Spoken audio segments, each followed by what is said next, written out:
One, two. Good evening, good evening, good evening, good evening. This is Reverend Martin. This is Reverend Martin. I'm looking to see if few people come on. I know we're running a little late. I left you a brief video letting you know we will be coming on a little late tonight due to some technical difficulties that I've run into, particularly mechanical difficulties that I've run into. I want to welcome you. I want to welcome each of you this evening. Thank you so much for taking the time to join us. I have the uh, magnificent, magnanimous, the brilliant, the vivacious, the eloquent Sam Jackson on tonight, one of Liberia's great minds, and I'm so grateful to have him on the show. The last time we had Sam Jackson on, people were watching from all over the country, and people were very enthusiastic about it. So I want you, wherever you are this evening, he's in the studio. Sam Jackson is in the studio. He's in the studio tonight, and again, he's going to be opening his encephalon, this great mind that he has to us about the history of our nation and our people. So please share it out, share it out, share it out. And let me take a moment to apologize. I've sent you guys out a quick video. I was on my way for my daughter this evening at Hofstra University. I got off the Verrazano Bridge as I entered the expressway. The car just automatically cut off. I was able to be on a decline plane and found a quick emergency place. Thank God. Now we've had the car towed back to Staten Island. I've been driven home by my son. In studio tonight is Sam Jackson. Amen. And he is going to be on in a matter of seconds. I am so elated to have this brilliant mind with us. Ladies and gentlemen, I'm going to take a moment right now to pull out my phone because I want to bring him on right. Amen. Amen. Many of you who have seen my Facebook in the last day or two have seen an introduction of Sam Jackson coming on the program this evening. So please share it, share it, share it, share it right now, share it wherever you are, and let's bring him on in a matter of seconds. I need you wherever you are, my brothers and sisters, to share this right now, to share this right now, right now. Go ahead, do this, share this, go ahead, share it. I'm bringing him on, but I need to see a little more people then before I bring Sam Jackson on. I need to see a few more people. That's right, share it, share it. I'm on Staten Island at the home of my son, and I am so happy to be here tonight. And I want you to know that that's right, let the numbers go up. We have the numbers go up.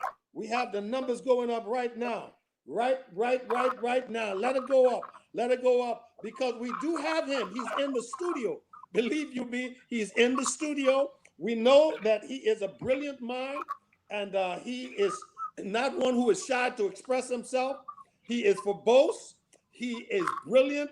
He's loquacious as well. He has what we call a big mouth in Liberian talk, and he has a big mind to back his big mouth. So, folks, I'm telling you, I got to see a few more of you on before I bring in Sam Jackson. Come on, folks. Come on, folks. I got the man in the studio.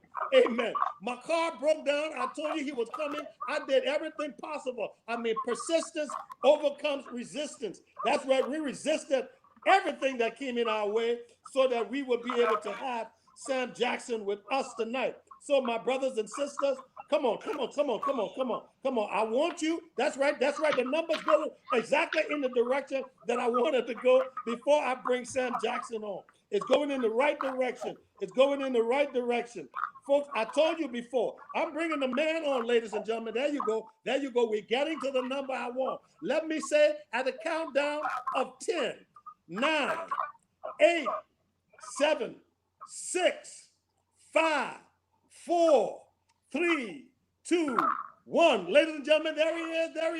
He is in studio. I'm talking about Samuel P. Jackson, an MSc candidate, London School of Economics and Political Science, author of a book that is selling like crazy, and you need to get one in your hand. It's entitled Rich Land, Poor People. Rich Land, Poor People. Tonight, we want to talk about the history of Liberia, past and present. And we have a brilliant mind to talk to us about it. Ladies and gentlemen, when I was talking about Sam Jackson, let me say this. He's my guest tonight. He's the son of the soil. a brilliant basson guy. No, not the Finley. I'm talking about a brilliant basson man. Amen. Amen. He's in studio tonight. Amen.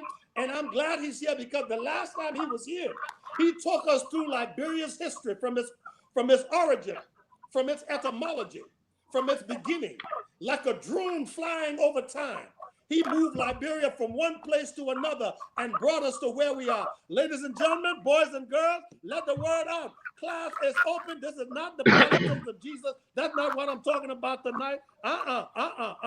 This is what we're talking about tonight. We're talking about Samuel P. Jackson. Welcome to the show, Sam. Welcome to the show. Come on, Sam, lift up your head. Let us see you. Amen. I am grateful to have you. Sam, let me tell you this. I've been through hell to get here tonight. I was driving to pick up my daughter from Hofstra. My car broke down on Arizona. God made sure it was on a decline plane. We went down. I found an emergency parking place, got a tow truck, brought me back to Staten Island to Firestone, got my son to pick me up. So I'm in Staten Island. I'm not in my studio tonight.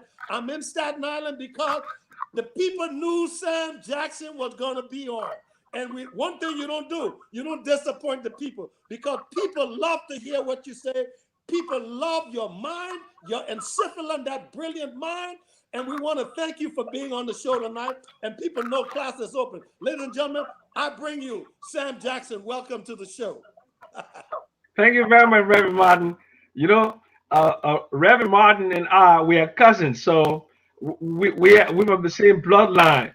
So if you see him, I mean, going like that, it's like we're like a little toddlers, you know, out in the yard on Maclean and Randall Street out on Crown Hill, you know. So if you see him getting too excited, that's because we are brothers, you know, from different mothers, but we are real brothers. I've known him at least for 60 years. And I've loved him from the first day I laid my eyes on him. And we used to look alike. But, you know, in fact, as a matter of fact, he kissed my girlfriend at a party one time. You said too much. Too much. Yeah, I wound up. But I mean, Kevin, we were teenagers, man. We were teenagers. It was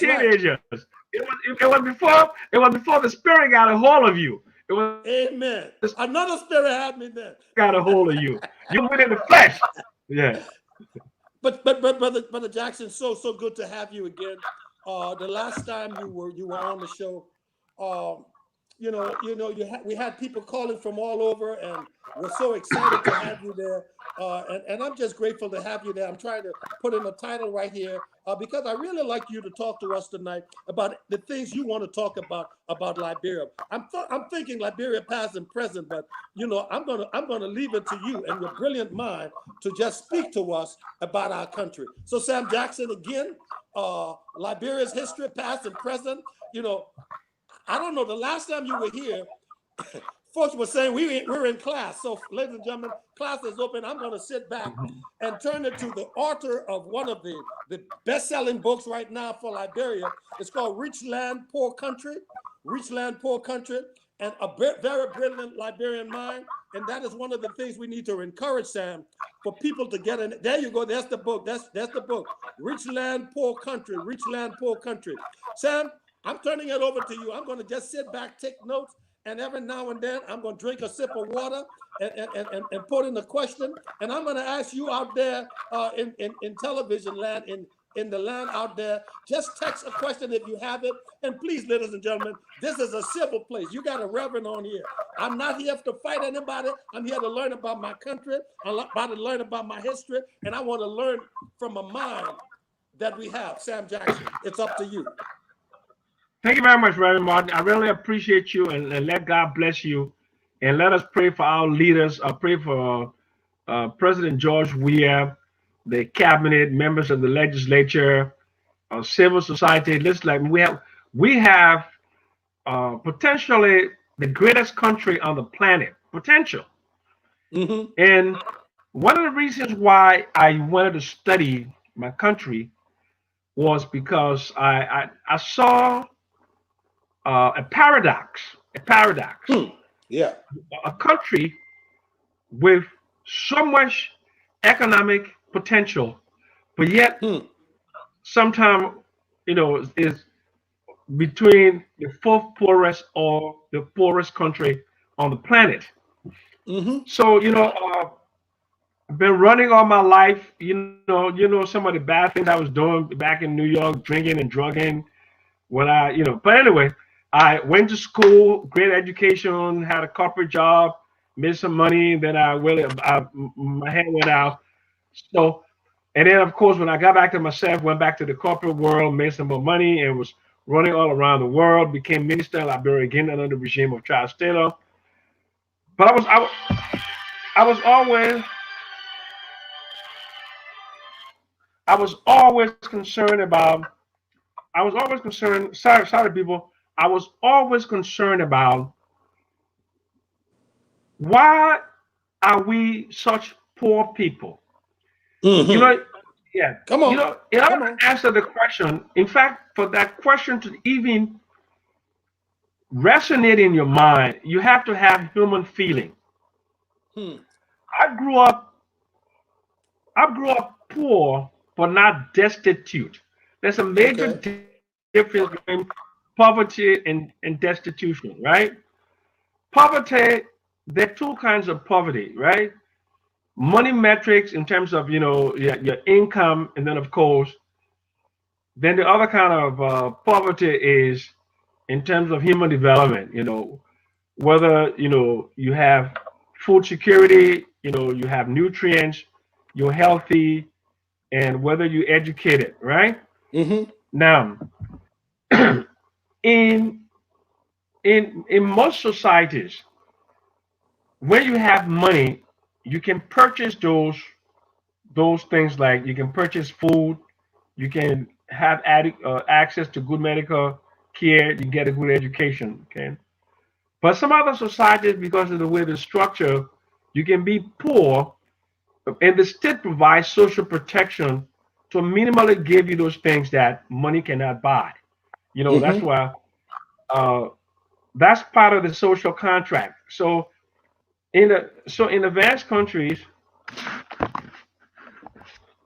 advanced countries, you will see that they have a floor. They have a Okay. floor that they don't want people to go below that floor. So, for example, let's take the United States where you and I are today. They have okay. I'm No, hearing it's them. me. Go Okay, ahead. okay. So take for example the United States of America.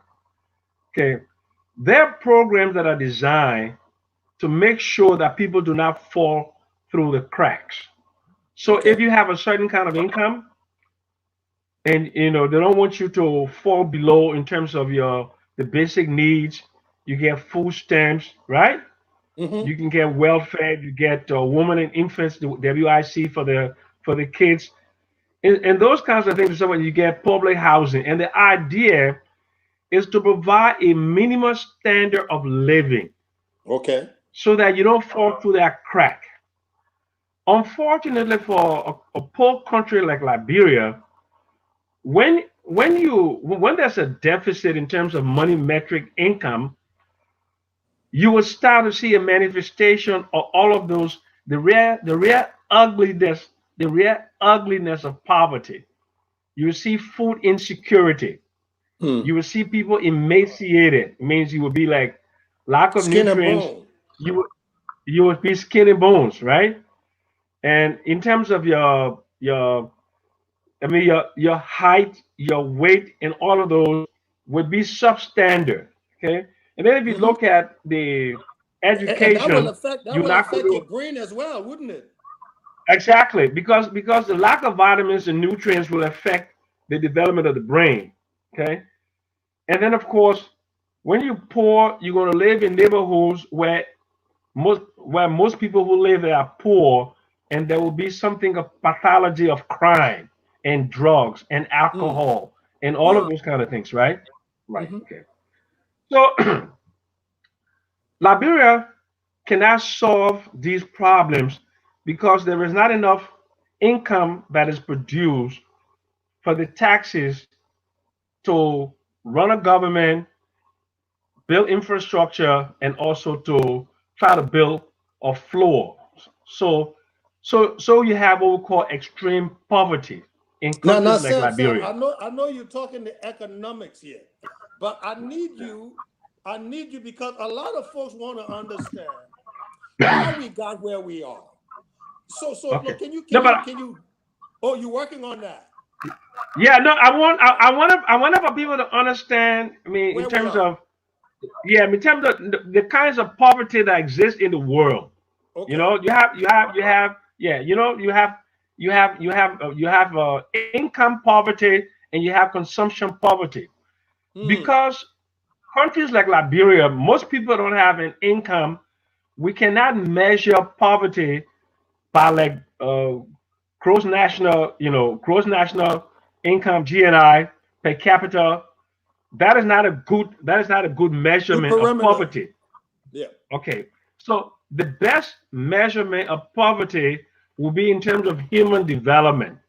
So Okay. you have to look at things like education, you have to look at things like food security, you have to look at the life expectancy and those other kind of things. So we've devised something called the Human Development Index, which is by the United Nations Human Development Report, and it rates countries based upon access to all of those things, right? So, for example, Okay. so Norway is the most developed country on the planet with a human development index of almost one. Okay, it's but 0.900 something, but 9.949. Okay, Liberia has a human development index of 0.465.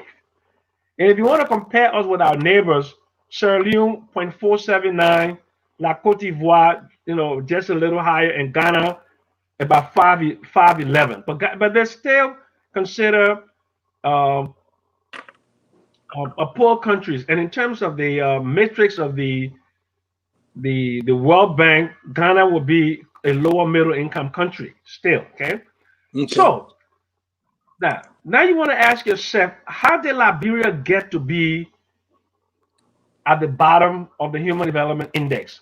Uh-huh. 176. Oh my God, no, stop. Oh, Jesus. Oh my God. You good?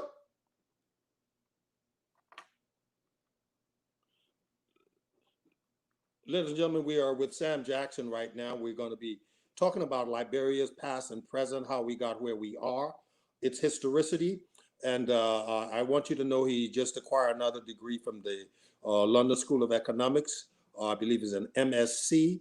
And we're very grateful to have him here tonight to be talking to us about Liberia, the condition that we find ourselves in as a nation and people, the abject poverty. We're about the poorest country in the world. And I want him to, at some point, talk about his book, which he considered a paradox when he began this conversation tonight. A paradox. It's juxtaposed. It's antithetical to what the reality ought to be. This paradox, what he calls a rich land, poor country, rich, poor. That's the paradoxical statement that is made right there. It's rich yet it's poor. Okay, uh, so he's going to be coming right back on tonight, and I want to thank you, Gloria. I want to thank you, Cuckoo, William Chenoweth, Ford Morrison. I want to thank all you guys for taking the time to just listen in tonight. There's a lot of things that's going on in our country, a lot of things that's beyond our control, a lot of things that we're hearing, and what brought us to this point? Why are we at this point? And this point that we're at right now as a nation and people with great degree of insecurity, great degree of fear, abject poverty, in the midst of everything that we have, why are we how we are and where we are in 2020? I'm sure Sam Jackson is getting the link back up, but I think it's a curious thing to be considered. It's something to think about, and it's something that all of us are concerned about. How many of you out there today are concerned about going back home, but right now do not have the will to go back? Right now, do not see conditions, okay, as such that would want you to go back. You look at the healthcare system it's in want. You look at the school system, it's in dire need. You look at the economic situation, it's deplorable. The security of our people, you find that in want. And when you look at all these calamities, one happening after another, and you see a book on Liberia that is entitled Rich Land, Poor Country, I think it's something we need to look at and hear from those who have taken the time to research our country, research our land, look at our past, look at our history, and try to examine, why are we where we are? Why are we where we are? And Sam Jackson is back in the studio. A lot of enemies trying to stop us from moving forward, but that's not going to happen. That's not going to happen. We're going to move forward.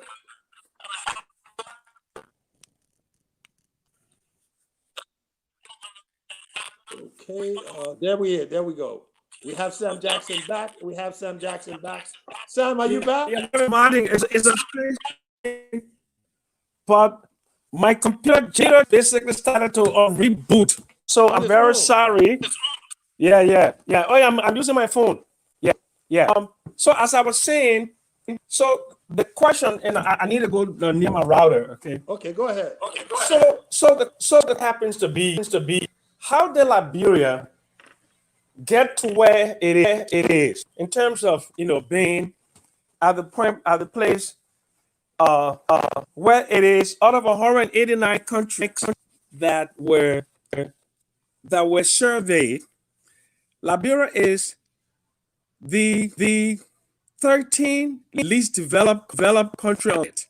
Out of 189? Yes, out of 189 countries, Liberia is at 176.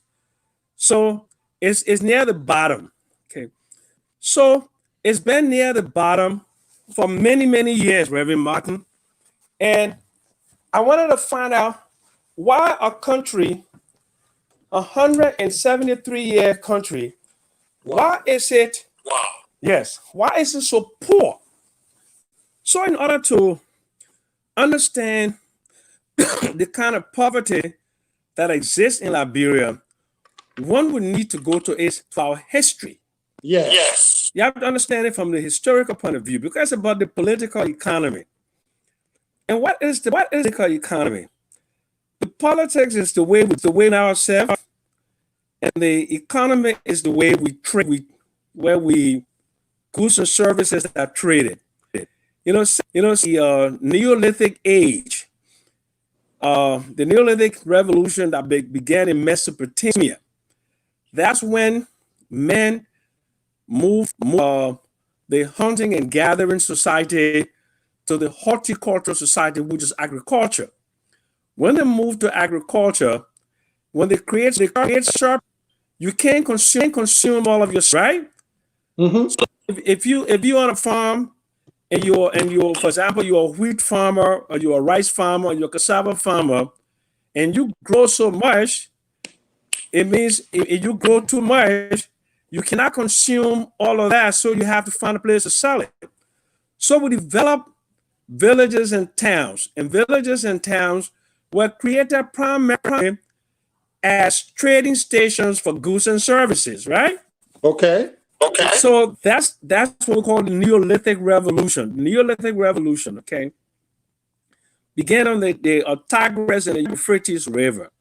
So since the Neolithic Revolution, men have been trading with each other, and we've been creating villages and towns, and then we've been creating governance structures and how we govern the relationship between people as society. So it has to keep law and order, social contract, and also to transfer the value society to people. Okay. Mm-hmm. Therefore, it was important for me to understand the origin of Liberia. How did Liberia, in terms of modern Liberia, its origin? And if you just look at 1822, January 7, 1822, the day in which the pioneer landed on Perseverance Island, it will not give you a good understanding of the origin of Liberia. Because Liberia is not a country, it's an idea. It's an idea that germinated out of slavery, and that slavery germinated out of the North Atlantic slave trade. And the North Atlantic slave trade came from the relationship between the global North, the powerful nations in the North, and the poorer countries in the South. Now, but it wasn't always that way, Reverend Martin. The there was not a thousand years ago. It was not the global North and what the global. There were civilizations all over, and Okay. these civilizations had just about the same standard of living. If you look at the Mayan Indians, for example, they had their own advanced civilization. If you look at the Chinese, if you look at Nordic culture, you look at the Huns, the Visigoths, all of these people had different kinds of cultures. But over a period of time, one civilization will be stronger. It will have a great military. So you look at how Greece one time, the greatest civilization, then the Roman Empire. The Roman Empire fizzled out, and then we came to the current dispensation based upon the treaty earlier built the current modern state, right? Okay. So now Liberia, it was an idea, and that idea germinated from the North Atlantic slave trade. But where did the North Atlantic trade come from?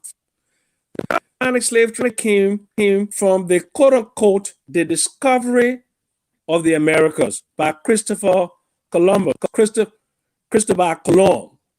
You know the story about how he went to Queen Isabella and he asked Queen Isabella to find his voyage to the New World.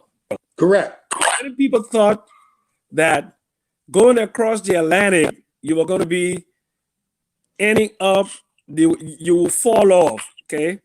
But at that time, people started to make maps and decided to look at the alignment of the Earth and the planets and what have you. So they started to get a little bit of knowledge. So Christopher Columbus was a man with a lot of knowledge, and he understood that this theory that the world ended at a particular place was wrong. So to do the exploration. Okay. And at the time, the center of the known universe at that time was Western Europe. Okay, so then the Queen Isabella of Spain financed this exploration. And where did he land? He landed on the current country today of Haiti and the Dominican Republic, known as Hispaniola. So he took some what we call conquistadors, some conquerors, and these conquistadors were part of the institution that covered a piece of land, that they would give them this piece of land, and if they found people on this land, they would use the people as slaves to grow crops. So they found out that sugar cane was a very profitable crop when Christopher Columbus discovered the New World. So they started planting sugar. So when they arrived in 1492, they met these Indians. They called the Taino Indians. The Taino Indians. The Taino Indians were the current day the Caribbean, South American Indians. Those type of people like the Mexican Mayans, the Aztecs, and stuff. Okay? But these are a certain tribe of Indians called the Taino Indians. When color conquistadors brought people, when they brought themselves to this island and conquered this island, when they started to intermingle with the Taino Indians and to use their slave labor, they brought their diseases like smallpox and measles and all kinds of sicknesses and syphilis and gonorrhea and all of that, because the Western Europeans at that time were involved in bestiality. They used to sleep with sheep. They used to sleep with cattle. Yes. So they used to sleep with pigs, and gonorrhea, syphilis that was transmitted from human beings. And in 10 years after they arrived on the island of Hispaniola, they had killed off more than 90% of the population of Hispaniola. So there was nobody to grow their sugar cane, nobody to cut their sugar cane. And at the time, the Portuguese have been visiting West Africa with the Pedro de Central in the 15th century, right, around 1463. So they decided, well, we like to get some strong people to come and to work as on these plantations. And then there was a system that was set up called encomienda. Encomienda was something like feudalism. I'm sure you know about them. Yeah. Where you work with the master got the yield. Yes, exactly. Okay. So these Portuguese decided that they were going to bring Africans to work, and that's how the land started. So when Christopher Columbus started to move south through America, then of course the English king they also said, but we can't let just the Spanish take over a new world. So they also now form stock companies in the Pilgrim, and they landed at Plymouth Rock. The whole story about that, and how this is how the continental United States was colonized with the 13 American colonies and so forth and so on, right? Right. So then, now, slavery did not get on the mainland of the United States until 1619. The Americans were using American Indian labor, but that slave labor was not enough to provide economic growth. Was desired to build from mercantilism now to the industrial economy. So that they wanted to bring some Black Africans. So the first group of Black Africans landed in Williamsburg in 1619. So remember last year, they were the 400 years. That's when they had to return to Ghana. They had all that program to commemorate arrival of slaves, the first slaves, the American economy. Right. Okay. So then, of course, now with the colonists of Virginia and Maryland and Massachusetts and all of that, all those things. So they started to import a lot of slave labor, and they were planting rice, they were planting indigo, they were planting cotton. But the most important development that really propelled the slave was the invention of the cotton gin. The cotton gin was an invention by a guy called Eli. Black man. Well, Eli wasn't black, but I understand he stole the invention from a black man. Okay.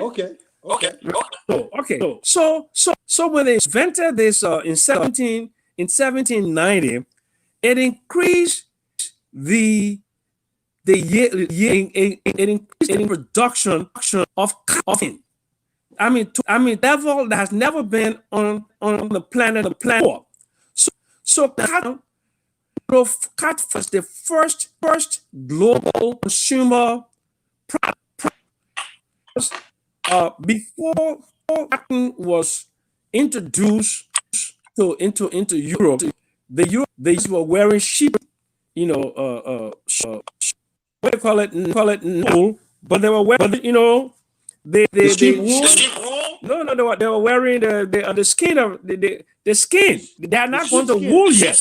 Yeah, just the skin of the wool, the skin of the sheep. Hold on 1 second, Sam. You come into some good stuff. I'm wondering, can you go back to your computer because you're breaking up, and I'm not getting you as much as was. I will hold the fort while you reconnect to your computer. Can we do that? Okay, great. But let me just make sure my computer has. Yeah. Okay. Okay. Okay. Let me see my computer. I'm trying to make sure that we get proper sounding. He's coming to You want to, yeah, St. you Louis want to right get now. proper sound. Okay, excellent. He's taking us right back to where we belong and where we need to go. And I believe he's back in studio. Are you on the computer now, Sam? Yeah, you get. Not as yet. I'm gonna get on. Okay, But what he's doing I'll is get. Okay, I'll come back. show us why we are a rich land and poor people. He's trying to take us through the history of the economic of the whole world and how this impacts and affects our country, Liberia. And this is so important for us to get, so important for us to understand. And while you're waiting for Sam to come on, ladies and gentlemen, I am working right now on getting a radio station that we can actually bring our messages directly into Liberia. And while Sam is doing this, I want to encourage you to go to my Facebook and give anything you can, $5, $10, anything. There is a GoFundMe on that. And there is also an opportunity where you can literally, amen, where you can literally not only go to the GoFundMe or the fundraiser, where you can go to Cash App. It's $C Levi Martin. I pray you can hear me. If you can hear me, just say, yes, we can. Sam Jackson is coming right back. Sam Jackson is coming right back. And I want you to know that you can help me raise the money to put up this studio and this station. This is exactly where you can send ending funding. It's called Charles Levi Martin on my Facebook. There's a fundraiser, there's a GoFundMe, and there's a Cash App. And the signal for the Cash App is $C Levi Martin. All right, I'm looking to see Sam Jackson come back in the studio. We need him to come back. That's right. We need it to come back. That's right. That's right. Because, you know, he's a brilliant mind. You know, some folks may not like him because of his mind or sometimes because of the things that he says, but that's okay. And that is what makes us an independent nation or independent people, because we all have angles of vision. We all speak from a different angle, from a different perspective, and we need to be tolerant of each other. And I appreciate the opportunity to speak to you. I'm not going anywhere. I will always find an avenue that I can bring messages to you. While we wait for Sam Jackson, I want you to know my Bible study is on Wednesdays and my church service is on Sundays at 11 a.m. In the United States Eastern Standard Time. And so it's a few hours later in Liberia. I believe it's 3-4 hours later. But Sam Jackson is about to come back in the studio. And really, he is speaking to us. I wanted great clarity. I see him in the studio. I'm going to try to bring him back. I'm going to try to bring him back. There he is. Sam, are you there? Can you hear me? Loud and clear, Reverend Martin. Loud and clear. Am I loud and clear? You're loud and clear. You're loud and clear. I only need one instrumental so we can be very clear. Nothing else, just one. Just one. Okay. You can hear me, right? Loud and clear, right? Yes, they can hear you too. Okay, great. Okay, so in 1709, the cotton gin was invented. What that did was increased in efficiency within the plantation system, and then there was a lot of growth of cotton. So with more output of cotton, it created a demand. So it was intensification of the North Atlantic slave trade. Okay, in the late 1700. Can you see me? Yeah, I can see you. I can hear you. Am I clear? Yes, you're clear. Okay, great. So it created, clear. Huh? And we need to hear you more than anything else. We can hear you. Okay, great. Okay, so basically, it created a demand, more cotton, and then more cotton men, more slaves men, more income and more income men, the expansion of output, and also increase in the wealth of sovereign plantation owners, and they got political power. And then, of course, about 1776, you have seen the independence of what was called the United States of America. And so you see these like Henry Clay and others, they were the politicians of the day, right? So but remember now, from 1619 from 19 to 1800, it was almost 200 years. And in those 200 years, there have been what we call miscegenation. Miscegenation means the carnal relationships between black women and slave masters. Okay? They have Mm-hmm. produced new race of people, a completely new race of people. The Some of them mulattoes. were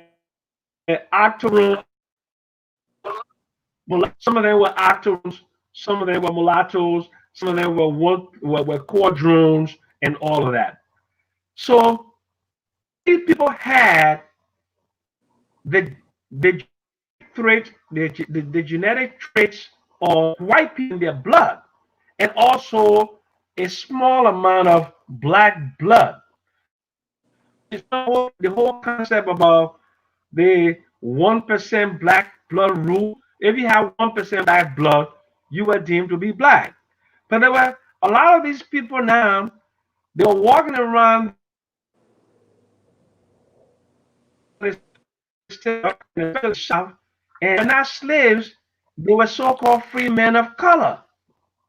So it posed a significant problem to, to American democracy in a way, because representation in Congress was based upon the population of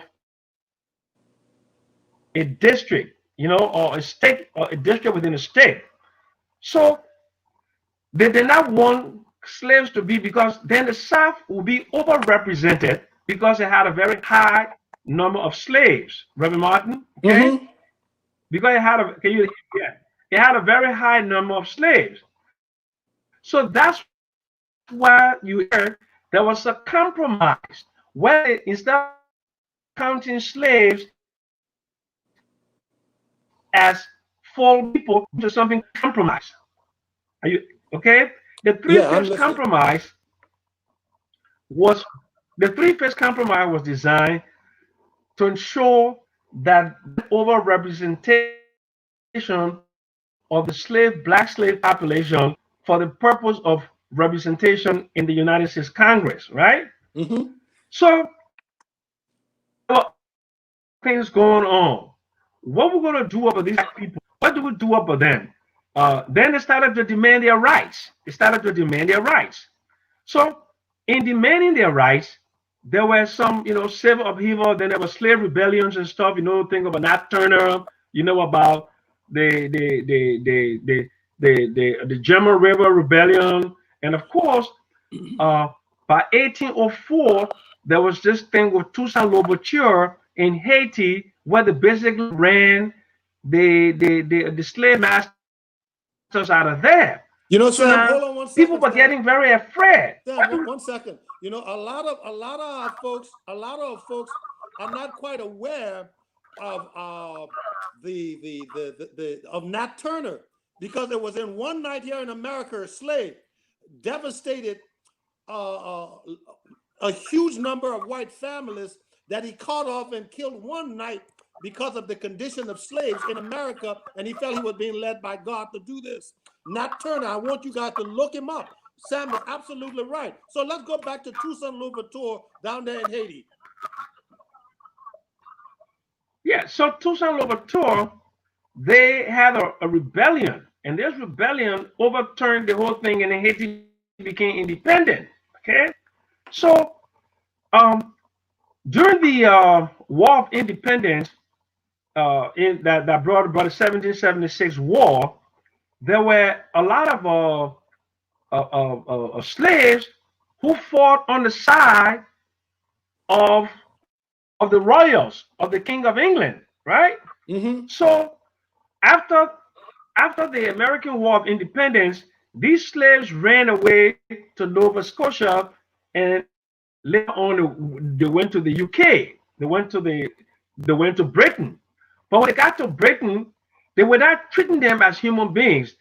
Even though you had an industrial revolution going on, and they needed a lot of people to work in British industries, but they didn't want the black people to be wage earners because they look upon them strictly as slaves. Mm. So, yes. So people like Wilberforce and some people from Cambridge decided to take these slaves from the to Africa. Was founded. The formation of Sierra Leone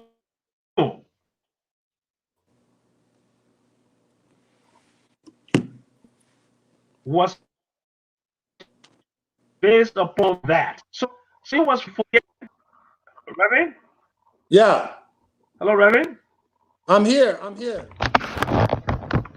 Your system, the Reverend, message is important. can I you love hear what Sarah is saying. The me? message is important, but you're a little glitchy, and we're not coming up. I don't know what we could do here. But when you go to your No, phone, but there's Reverend, the let me no, this is better now. Okay. okay. Yeah. You can hear me, right? Yeah, Okay. I can hear you. You sound better.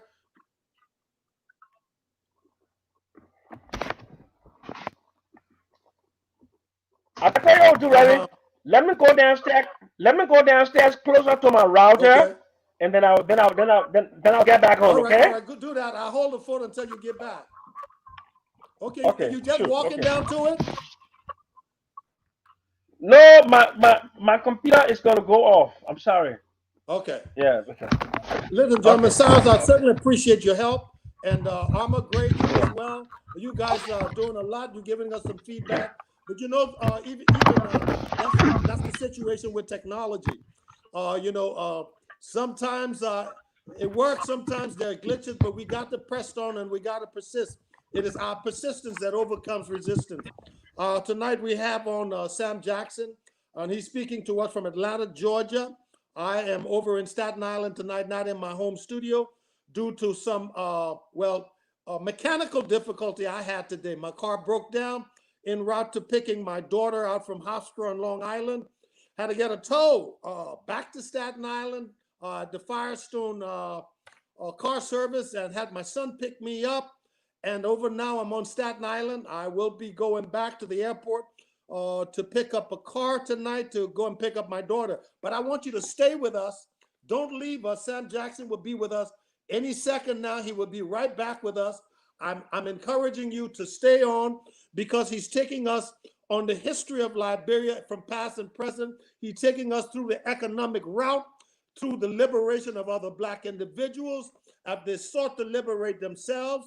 He talked about the struggle of Blacks who were slaves in America, bringing out one of the most known, Nat Turner, who killed about maybe 54 to 80 white families in one night with a team of individuals seeking their liberty, doing what it would take for men to see them as free men. And then we see Toussaint Louverture there in Haiti, overcoming the powers that had kept them subjugated and liberating Haiti and becoming an independent nation of Black people. So the fight for liberty, the fight for freedom, the struggle by Black men from slavery to independence has been something we have been doing for centuries. We are not a weak people. We are powerful people. We're people who know how to stand up. And I'm praying that we in our own nation, Liberia, will learn to keep our heads up, will not allow our backs to bend, that we will look other men in the eye. Samuel Jackson tonight is speaking to us about our own history, And I want him to continue in the next few moments as he gets better reception in talking to us about Liberia's history, past and present, and how we got to where we are. If you don't know how you got to where you are, how are you going to move forward? If you don't know your past, how are you going to help affect your present and do a new trajectory to a greater future and greater progress as a people?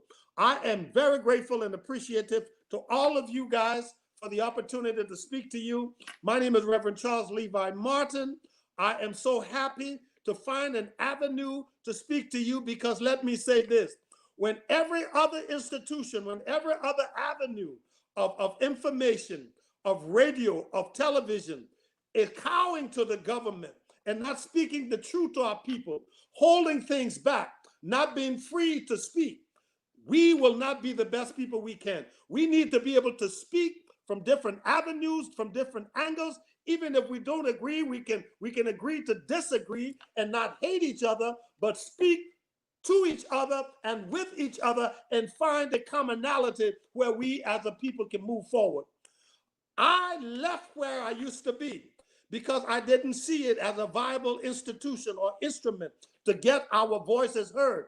Only one voice wanted to be heard. Only one voice people wanted to hear. And I'm believing that Liberians have a right to hear other voices speak. So that is why I find my voice as an avenue to speak to our condition. I will continue to do so. I will continue to find people who will not just cower and bow to this government, who will challenge this government, because the only way we can move forward as a nation and as a people is to challenge each other, and to call out the weaknesses, the illicit behavior, the weaknesses where we go wrong. We cannot just bow our head and go along. We need to speak up and we need to hear other voices. Tonight, I'm grateful for the opportunity to be with you tonight. And I ask, as Sam Jackson finds a way to get reconnected, that you stay with us. I'm also going to ask you to join me in creating the Christian and Educational Broadcast Network. I'm looking to formulate a radio station in Liberia where voices that are silenced will be heard. Voices that are hushed will be heard. Voices that are never given the opportunity to get to the airways and speak of their condition, speak of their disenfranchisement, speak about how they are held down, that they may be able to speak truth to power, that we may be able to hear them and hear your voice and hear your ideas and your thoughts, because all great ideas cannot come from one place, from one party, from one group. We need all hands on deck. And this is why I'm trying to set up this radio station in Liberia, on the internet, on YouTube, on Facebook, on every place where we can have Liberian ears, And we want to have the government speak to us, but we want the government to hear us as well, because I have been watching systematically that stations that come on the air are bent towards the government. Stations that come on the air wants to be so friendly with the government that they're no longer objective. They've lost their voice of independence, and that is a voice we cannot afford to lose. We cannot afford to lose the independent voice, the voice of opposition, the voice that is contrary to what is going on, voices that can speak out against the atrocities, the economic hardship that our nation is going through. Here we are at the bottom. I brought Sam Jackson to speak to us tonight about his book, and he will get back to it. A book that talks about rich land and poor people, talking about this paradox. Why are we so rich in resources, yet so economically poor, economically stagnated? Why are we finding ourselves in the kind of situation that we're in? It's not by mistake. This is systematic. We are being held down. We are being held back. We are being pulled backwards. And one of the primary reasons is the resources that we have, our natural resources of iron ore, of gold, of cassava, of lumber, all our natural resources are being extracted from the land, and nothing is being built. Folks, I want you to know, this is a plan of the white world, the European world, the American world. Their plan is not to have us reproduce materials, because that is where the wealth is. That is where the power is. That is where the nation begins to build itself. But if your natural resources are extracted and nothing is built from it, your people are pure laborers. There are no manufacturing. There's no industry. That is what happens to us. And I am going to, in the next few moments, I see Sam Jackson is coming back into the studio. I'm bringing him back in because this brother is taking us right now. He's taking us. He's bringing us. Amen. He's bringing us right now from Haiti. He was in Haiti with Toussaint Louverture talking about his liberation of the people in Haiti. Sam Jackson, welcome back. I've been holding the best I could. Take it over. Yeah, but even before Toussaint Louverture, there was an issue with a lot of slave rebellion in the United States of America. Okay, and so there was a lot of worry. Okay, so remember I told you about how the Sierra Leone colony was formed. It was it was formed it was formed to settle free men from the UK back into into into Africa. Okay, so by the early 1800s, there was a lot of need for the free men of color. That something had to be done about the free men of color. So the abolitionists were pushing for abolition of slavery. There was a lot of talk about the inhumanity of slavery and all of that, right? Uh-huh. So the Quakers and other people who were abolitionists, they got together and they decided that they would do something. But it took one man, a man called Robert J. Findlay, who was a pastor from Baskin Ridge, New Jersey, to form the American Colonization Society. In 1816, December of Hold 1816, on, Sam. Let me see if I get you correct. Let me see if I'm getting you correctly. It took a pastor, a man of great faith, yeah, to organize the colonization society, what, for the liberation of black men and women in America. yeah, yeah. But you Hold on. see, Are you saying that, that the preacher got involved in the economics and the politics of what was going on in America for the yeah, liberation of our black men and women? Are you saying that? yeah, yeah. But that's the optimistic view, Reverend, Okay. because Reverend Finlay had all of the characteristics of racism in him. Okay. So the American Colonization Society was schizophrenic, meaning Meaning, that they were schizophrenic, basically, hold meaning on. My brothers and sisters, if you listen to Sam Jackson, sometimes when he's talking, he won't lose you out. But I'm gonna be pulling it back. Schizophrenic means you have more than one personality. Okay, yeah, you are yeah, dualistic, or even sometimes more yeah, than just two different kind of personalities within that one person. Go on, yeah, schizophrenic. Yeah. yeah. So the American Colonization Society, the people who formed the American Colonization Society were mostly slave owners, like people like Henry Clay, people like Bushrod Washington, people like a lot of these slave owners. They don't forget they also have their sons and daughters that have been born out of this miscegenation. Correct. So they were, I mean, they own slaves, but they own their own bloodlines as slaves. Well, I So don't you want to see, use the N word, but in seminary, one of the things to talk about, one of my professors who worked with Martin Luther King, he talked about house nigger and yard nigger, house negro yeah, and yard nigger. The yeah, one that looked like him, his children work in the house, yeah, and the yeah, strong brawny black ones were out in the field. Am I yeah. right about this? That was right. But you see, what you're talking about is the structure of the plantation. Okay.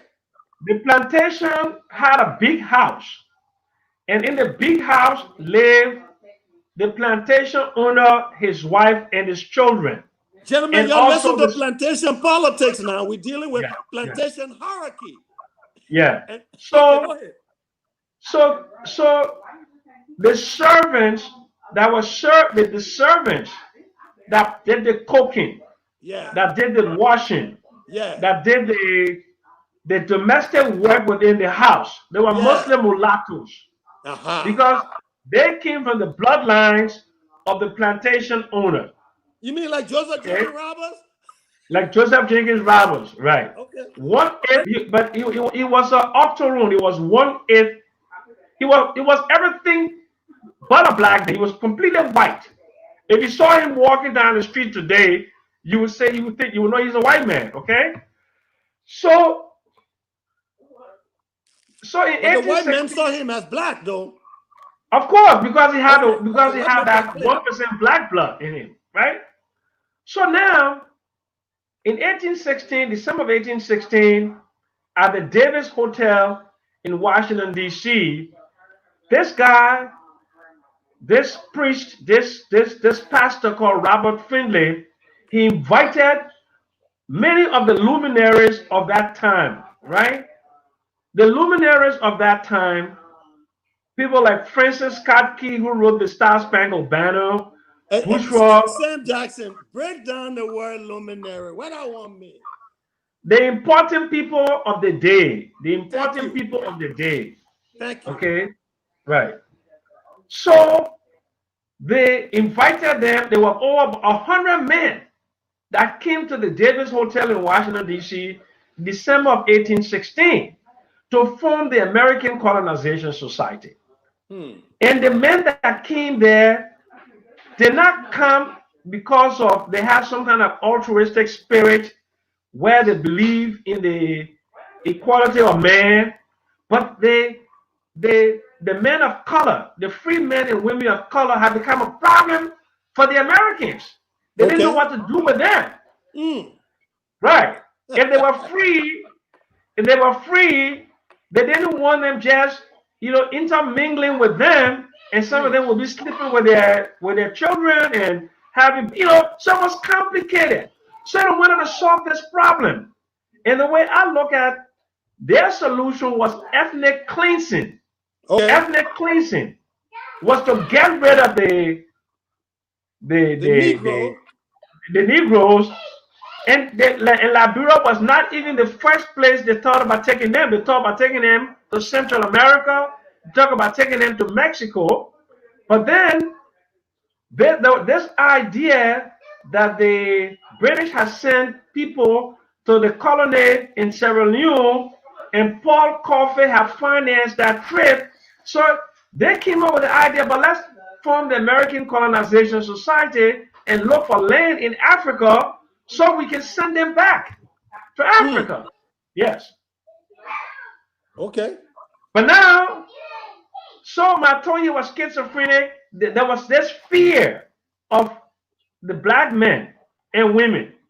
They didn't know what to do with them. They were afraid of slave rebellion. They were just afraid, and they wanted to do something to solve their problem. Sam, some of them had good reason to be afraid with people like Nat Turner. Yeah. Huh? Yes. Yes. Okay. Thank you. So then,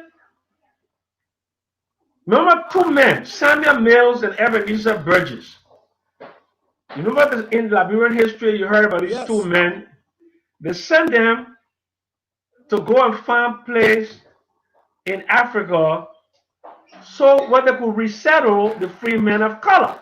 But Samuel Mills and Ebenezer Burgess didn't know Africa. Okay. But they knew that the British had sent some free men of color to a colony called Sierra Leone in West Africa. You mean Shepherd Island? Yeah. Well, yes. Yeah. But it was Freetown. Okay. Yeah. So then Samuel Mills and Ebenezer Burgess said, we got to go to Britain. We got to go to Britain and talk to the colonizers, like Wilberforce and other people who got control. experience. Yes, who had experience. Yeah. So, and then also to ask him to help us, to guide us in our goal of trying to colonize Africa, West Africa. So they went there, and then they gave them permission to go to Sierra Leone and to talk to the chiefs in the area to find a piece of land where they could take the free men of color from the United States of America. So they went. When they got there, that's how they went, and they were negotiating. But then the British said, no, we can't have an American colony so close. Can you hear me, Reverend Martin? I'm listening to you. You can't have an American colony so close to us. So you got to send them. You can't give them Shepherd Island. You got to give them someplace far further down from there, from us. So that's how come they gave them this area called Campbell. So they went back to the United States when it was going, males died and Burgess, well, males died on the sea and Burgess got there. That's how come they started to raise money, raise money, raise money. And in 1820, you know the whole story about the Elizabeth, how he left New York and went to the island, got to Cherbourg Island and on to Campeller, and they just suffered and 3/4 of them died. But it was not until they got an agent called Yehudi Ashman to bring a second group. That second group they didn't know where to take them. So there was a guy called Eli Ayer decided that we're going to go further south. Mm. Yes, and that was where they discovered this Cape Mesurado, this Perseverance Island.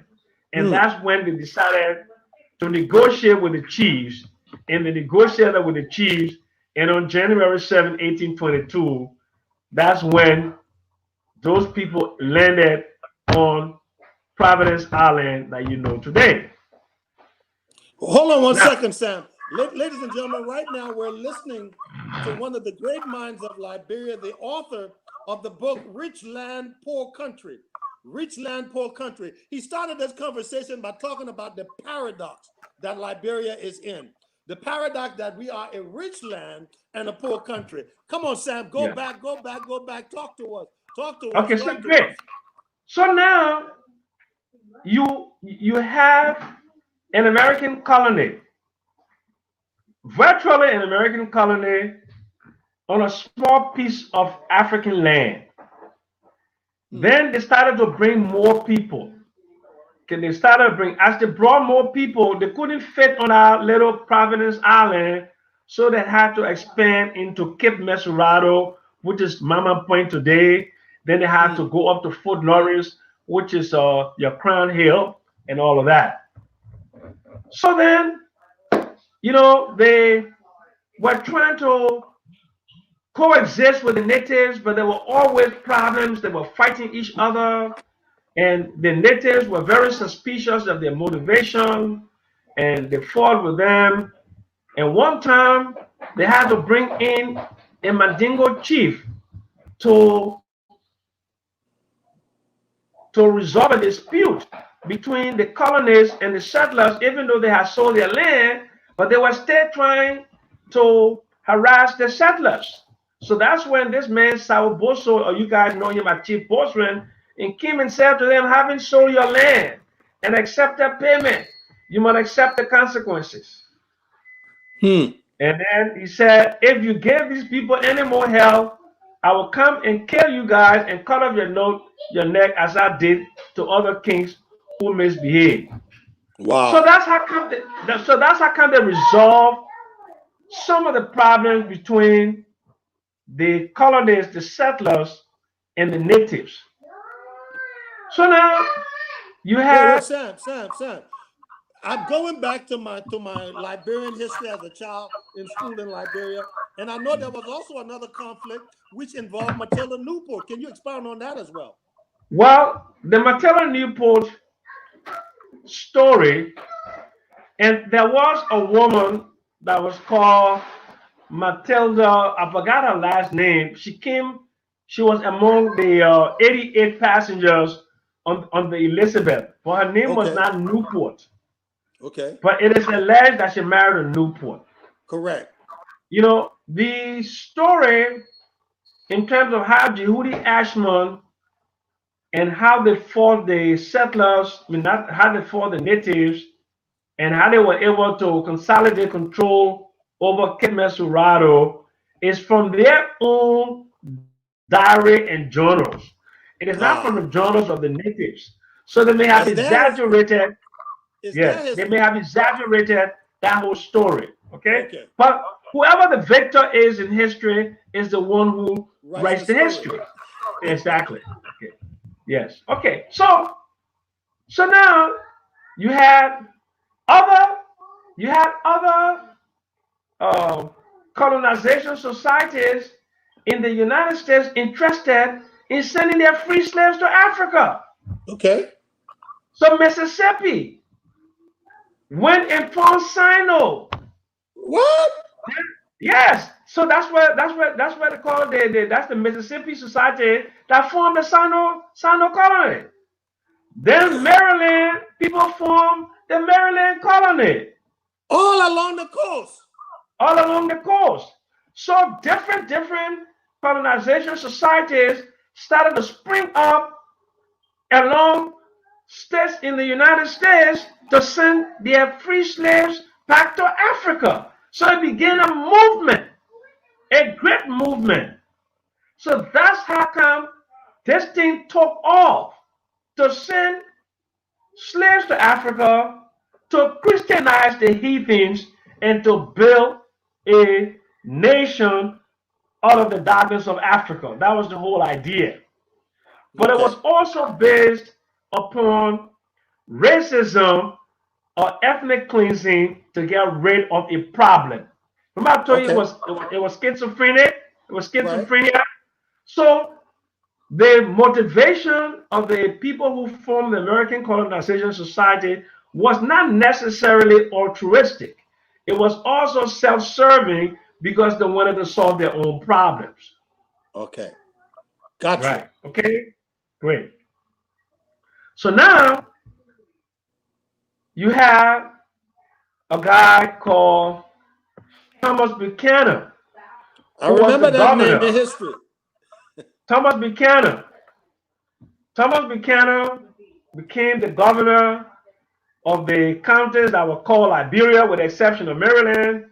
So that was Grand Bassa, that was Sino. Sano, and Montserrado. Okay. Okay. So now you're looking at when Buchanan died, there was a young man that had come from Virginia. His name was Joseph Jenkins Roberts. He had fought some of the wars that basically consolidated the control of the settlers among over the natives. And when he became governor, he started to expand the influence of the colony in terms of the territorial expansion of the colonies. Then he also started to set up systems to start collecting taxes on European ships and vessels that were trading along the Atlantic Ocean in the area you call Liberia today. Wait But a the minute, sir. British, Now I get you. That is why you started with trade when you started talking. The exactly. power of Yes. trade, the power of building a society, a community. Now we got taxes. Go on, break this thing down. Yeah. Great. So there was a brisk amount of trade between the colonists and the and their former homeland in the United States of America. People like Hillary Teach, people like Francis Devaney, other people, they started to send piassava, they started to send all kinds of products, all kinds of products, and there was a breakthrough, and they were building ships also. The first people that landed on that island, imagine the mindset, Reverend Martin, of somebody that would come from a civilization Mm. and decide that they will come back to a land they know nothing about, to have the kind of courage, to have that kind of desire. So it has to be a special kind of person. So these men who first came and women who first came, they were very industrious men and women that first came. They were shipbuilders, they were traders, and they did extremely well. And they were building wealth. So as they were building wealth, it called the attention of the great powers at that time. Uh, Spain, Portugal, Britain, you know, and they were coming in and trading, but they did not want to pay service, pay taxes, or pay tariff to a country that was not really a country, that was really an American colonization society. So that's the reason why Joseph Jenkins Roberts said, well, it looked like we have to call ourselves a country. Mm-hmm. That's when he called the luminaries of the day to the Providence Baptist Church. Yep. Hillary teased them and said, let's do a Declaration of Independence. Because the British were not, they didn't want to pay taxes to these people. But what I want you to understand, from 1822 to 1847 was just 25 years. And if you look at the formation of the United States of America and other colonies, 25 years is not a long enough time Short period. to build a nation, to build institutions, to build democratic, to build a democratic, to build a democratic culture. So one of the reasons one of the things my book discovered is that the premature independence of Liberia, has had an effect on the growth of Liberia, the political economy of Liberia. We did not germinate and we did not nurture a civilization with social cohesion so you can develop into a nation with common cultural values, with a sense of understanding of each other's behavior.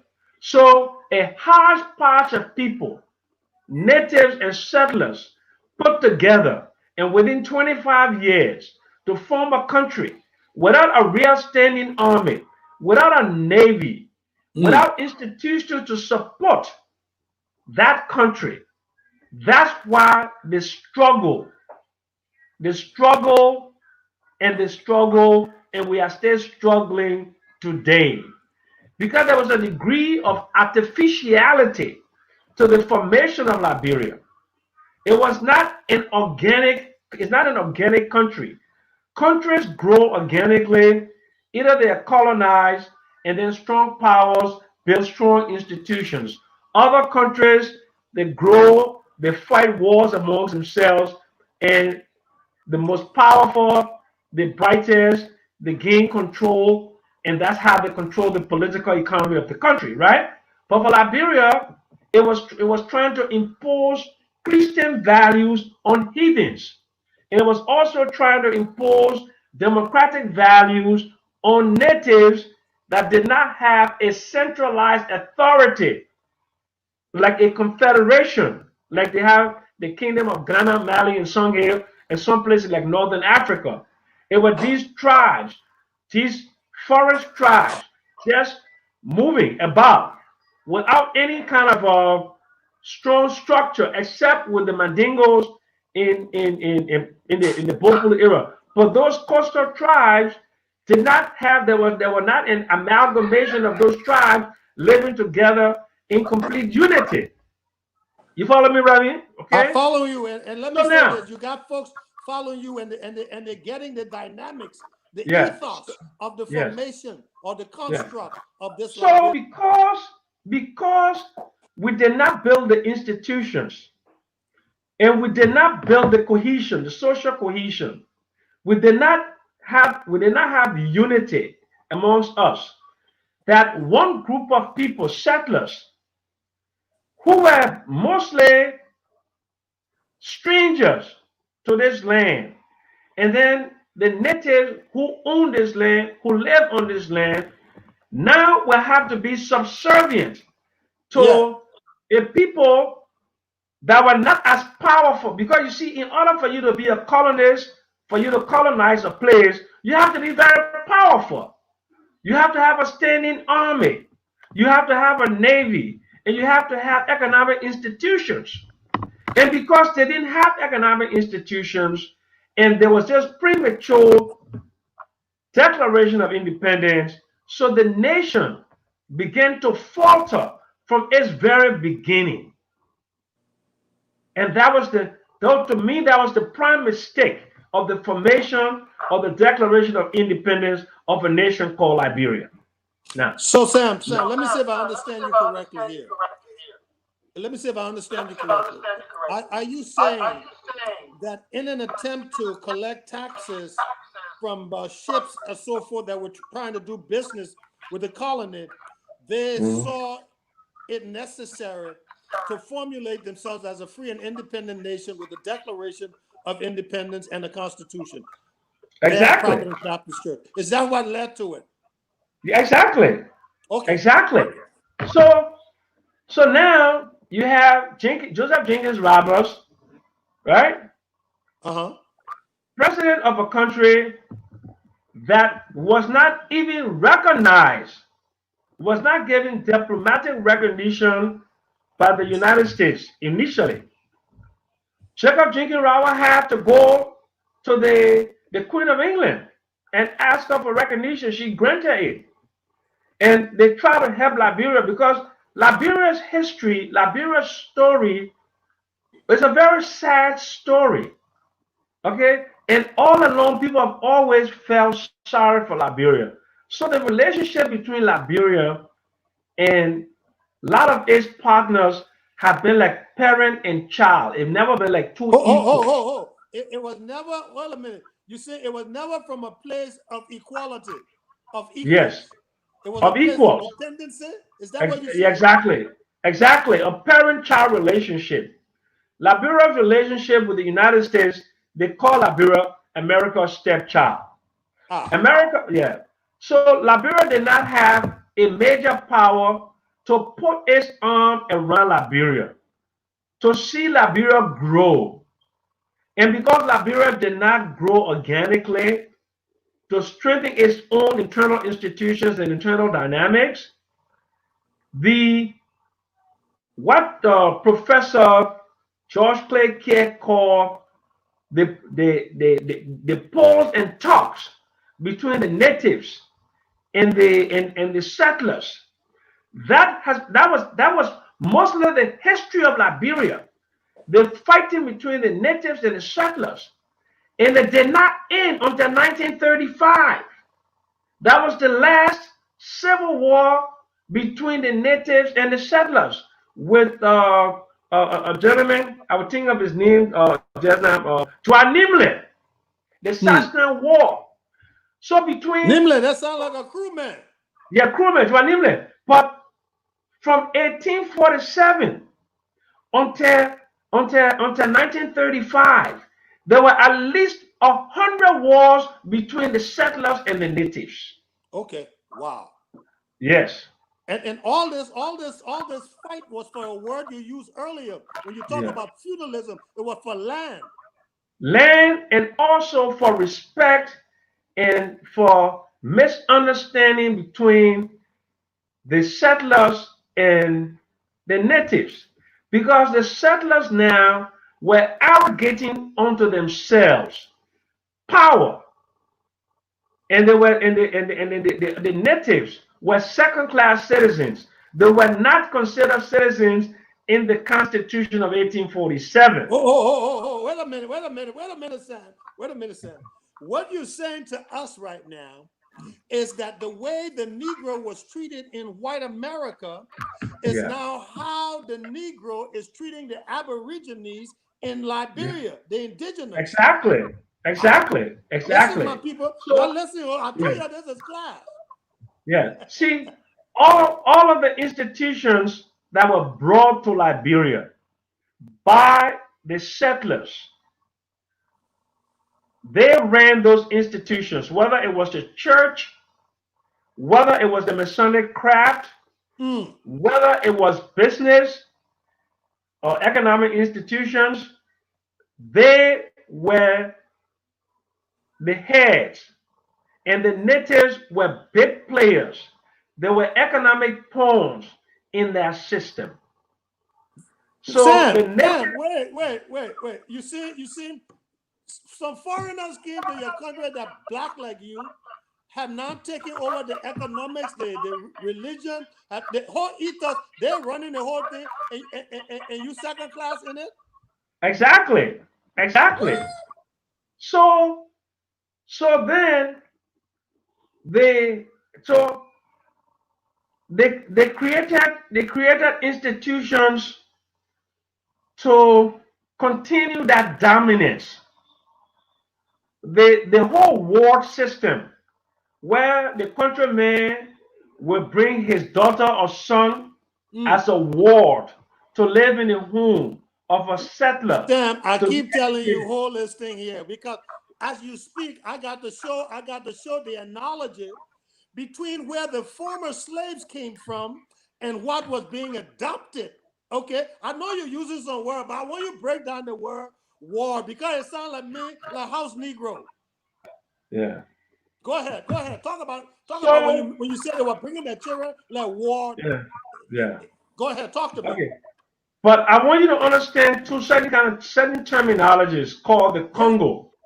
yeah. Why did we use the word Congo, right? Where did it Uh-huh. originate? And how In did it eight change from Congo to Congo? yes, okay. In Okay. 1808, America banned the North Atlantic slave trade. Okay?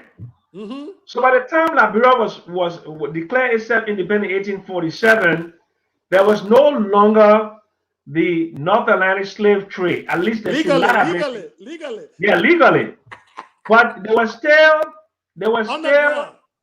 they were still smuggling slaves. The Portuguese and the Spanish were still smuggling slaves into South America and North America. Okay, so um, James Monroe, the man whose name we use for Monrovia, they decided that they would put American naval vessels on the North Atlantic, okay, by West Africa, so as to prevent the slave trade. So what was happening as they would arrest vessels with slaves coming either from Liberia, other parts of Liberia, or coming from like the Gold Coast or from Angola and other places, when they intercept these slaves, they will they bring them to Liberia and they will give them to the settlers and they will ask the settlers to keep these and raise these slaves, not as slaves, but to educate them. And the United States Congress was paying them $150 per head. They call them Congo because most of them came from the Congo Basin. Are you there, Reverend? Hello, Reverend? Reverend? Okay, Reverend is not there, but let me just go on with the story. Okay. They call them Congos. They call them Congos because they came from the Congo Basin. So that's how the natives now started to call every settler a Congo because they were calling they came from the Congo area. So they were not distinguishing the settlers from those that came from in ships that were impounded. That's where the origin of the name Congo came from. Okay. So so you have a country. You have a country, Reverend, Uh-huh. and it is independent. It is independent, but it doesn't have a central bank. Amen. It doesn't. Yeah, I said amen. yeah. It doesn't have a central bank. It really doesn't have a standing army. It doesn't have a navy. It doesn't have a coast guard, and it's just there. Wait, Sam, please, Sam. I don't mean to interrupt. But you talk about the need for some other people, some brilliant minds, some other thinkers. But didn't other people come from other areas in the West Indies? Of course, in Not 1865. to all, but I want too small. Bring it all together. Okay. So the idea of Liberia, remember I told you it was a brilliant idea. It was an idea that caught on fire. That Louisiana, Kentucky, Maryland, Maryland. they all formed colonization societies to send their free men to Liberia. But in 1865, there was a special group of men and women that arrived in Liberia that Okay. they would have such profound influence Impact. on impact on the Republic of Liberia. They came on the ship called the Cora The from what? Bridgetown in Barbados. The ship called the Cora, C-O-R-A. Okay. The break, the break Cora, 1865. It came from Barbados. And on that ship were names of people, the names that you remember. The Ports, The the Weeks, Best, the Weekses, the the Martins. Barclays, yes, the Grimes. These people came from Barbados, Bajans. And what did they come with? What kind of skills did they have? They were educated, Teachers, educated people. lawyers. Yeah, they had great education, but they came because they were trying to escape the subjugation that they were undergoing on the plantations in those countries. So they wanted to come to a free land. Mm. So they came. And what did they do? They migrated up in the St. Paul, 25 miles up in the St. Paul, and they You mean formed upriver? Courcheville. You went Yeah, upriver. upriver. They formed Courcheville. Courcheville. They formed Bensonville. They There you formed, go. all these areas, Clay Ashland, and all of that. And these were the most productive settlers ever in the history of the country because they started doing coffee plantations, sugarcane plantations. They were strong agriculturists. They were strong in terms of intellectuals, and they produced a lot of presidents, a lot of Supreme Court justices, a lot of secretaries of state, and their great great great grandchildren today are still very important people in our history Because of education. because of education. No, I brought that up because it almost seems Liberia is forgetting the need for education. Yeah, exactly. But not just being educated, but they were also progressive Industrious. and industrious, very industrious. So these people came and then they developed a coffee industry in Liberia. By 1870, Liberian coffee was a major product in the world market. Oh, wait. Excuse me. The developer their own coffee. They had a coffee industry. They had their own coffee industry. So they made coffee that people could drink. But yes, they planted coffee. I want you to stay on that. The reason why Africa is poor for the most part with all the resources, because we don't manufacture, we don't do anything. We take our natural resources and people just take it from us and we let it happen. Go ahead, talk to us. So there's a book I want to refer you all to. Yes. Liberian coffee in Ceylon, current day Sri Lanka. Spell out Ceylon. Ceylon. Liberian coffee in Ceylon. No, I didn't want somebody spelling it with S, so I wanted it clear. Yeah, Ceylon. Okay, Liberian coffee in Ceylon. Okay. The Ceylonese came to Liberia. The who? Wait, Sam, you did jumping too fast. Who are Ceylonese? Wait a minute. You talking about you said Sierra Leone, you said Ceylonese. Where they come from? They came from the president of Sri Lanka. Okay. Yeah. From Asia. Yeah, not Africa. That's why I want you to clarify it. They came from where there? Why? They came from where there to come to Liberia to study the art of growing coffee, harvesting coffee, and producing coffee grinds and greens for the international market. My people, yeah. Please, Liberia, let me say this, okay? If we will be a country that will become industrious, a country that will change our economic situation, we can't just take all our rubber and have it can't just take all our iron ore and yeah, people can. We got to manufacture. White people don't want us manufacturing. The foreign economic world don't want us manufacturing because that's where the money is made. Go ahead, Sam. Talk to us. Talk to us about the history. So now, Liberia was exporting camwood.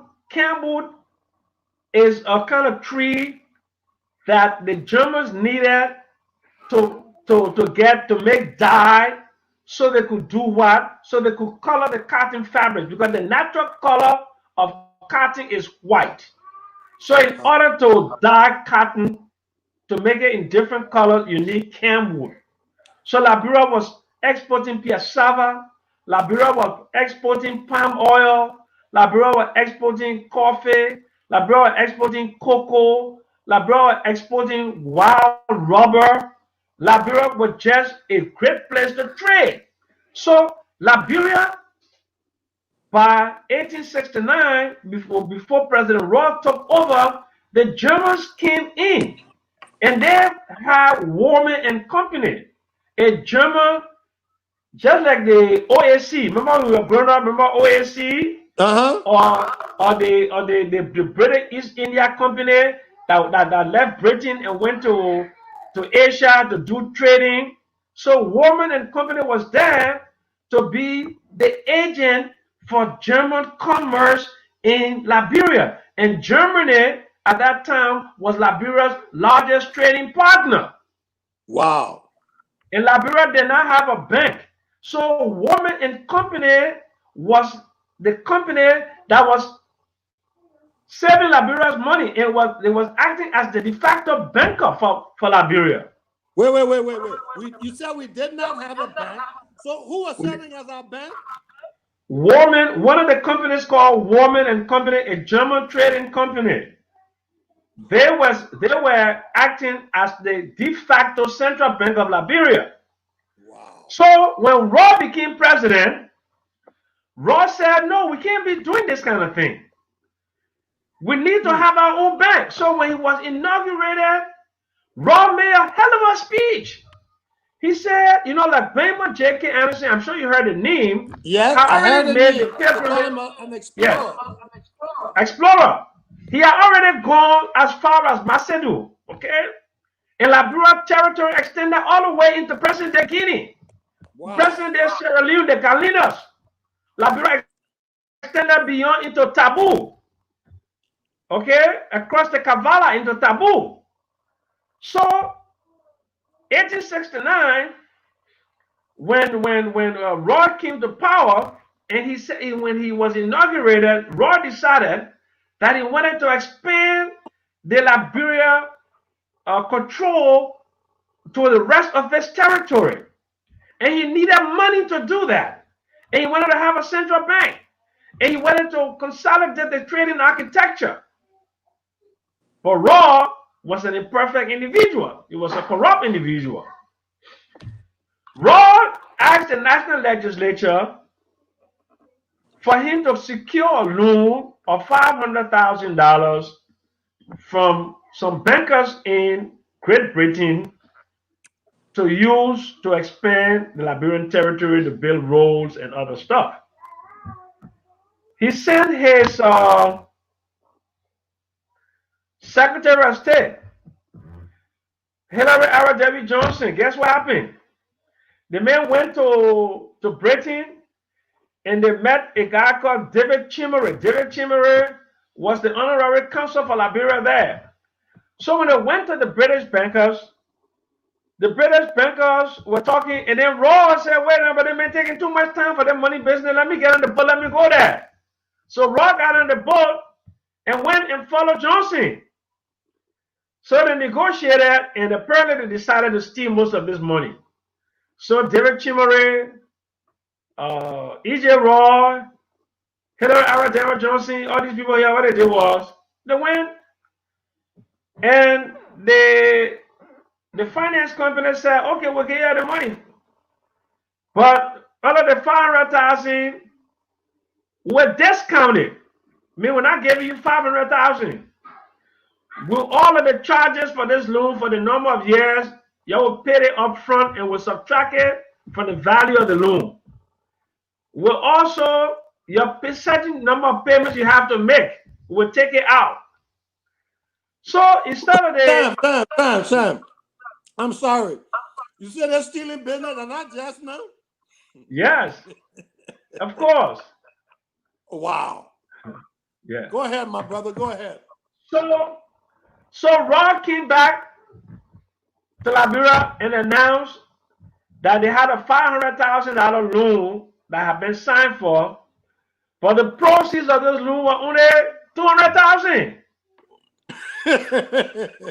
So it wasn't a winner. Sam, sorry. Wait. They took $500,000 loan. Huh?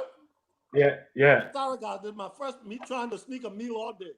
They took $500,000 loan, but the proceeds when they only come out with $200,000.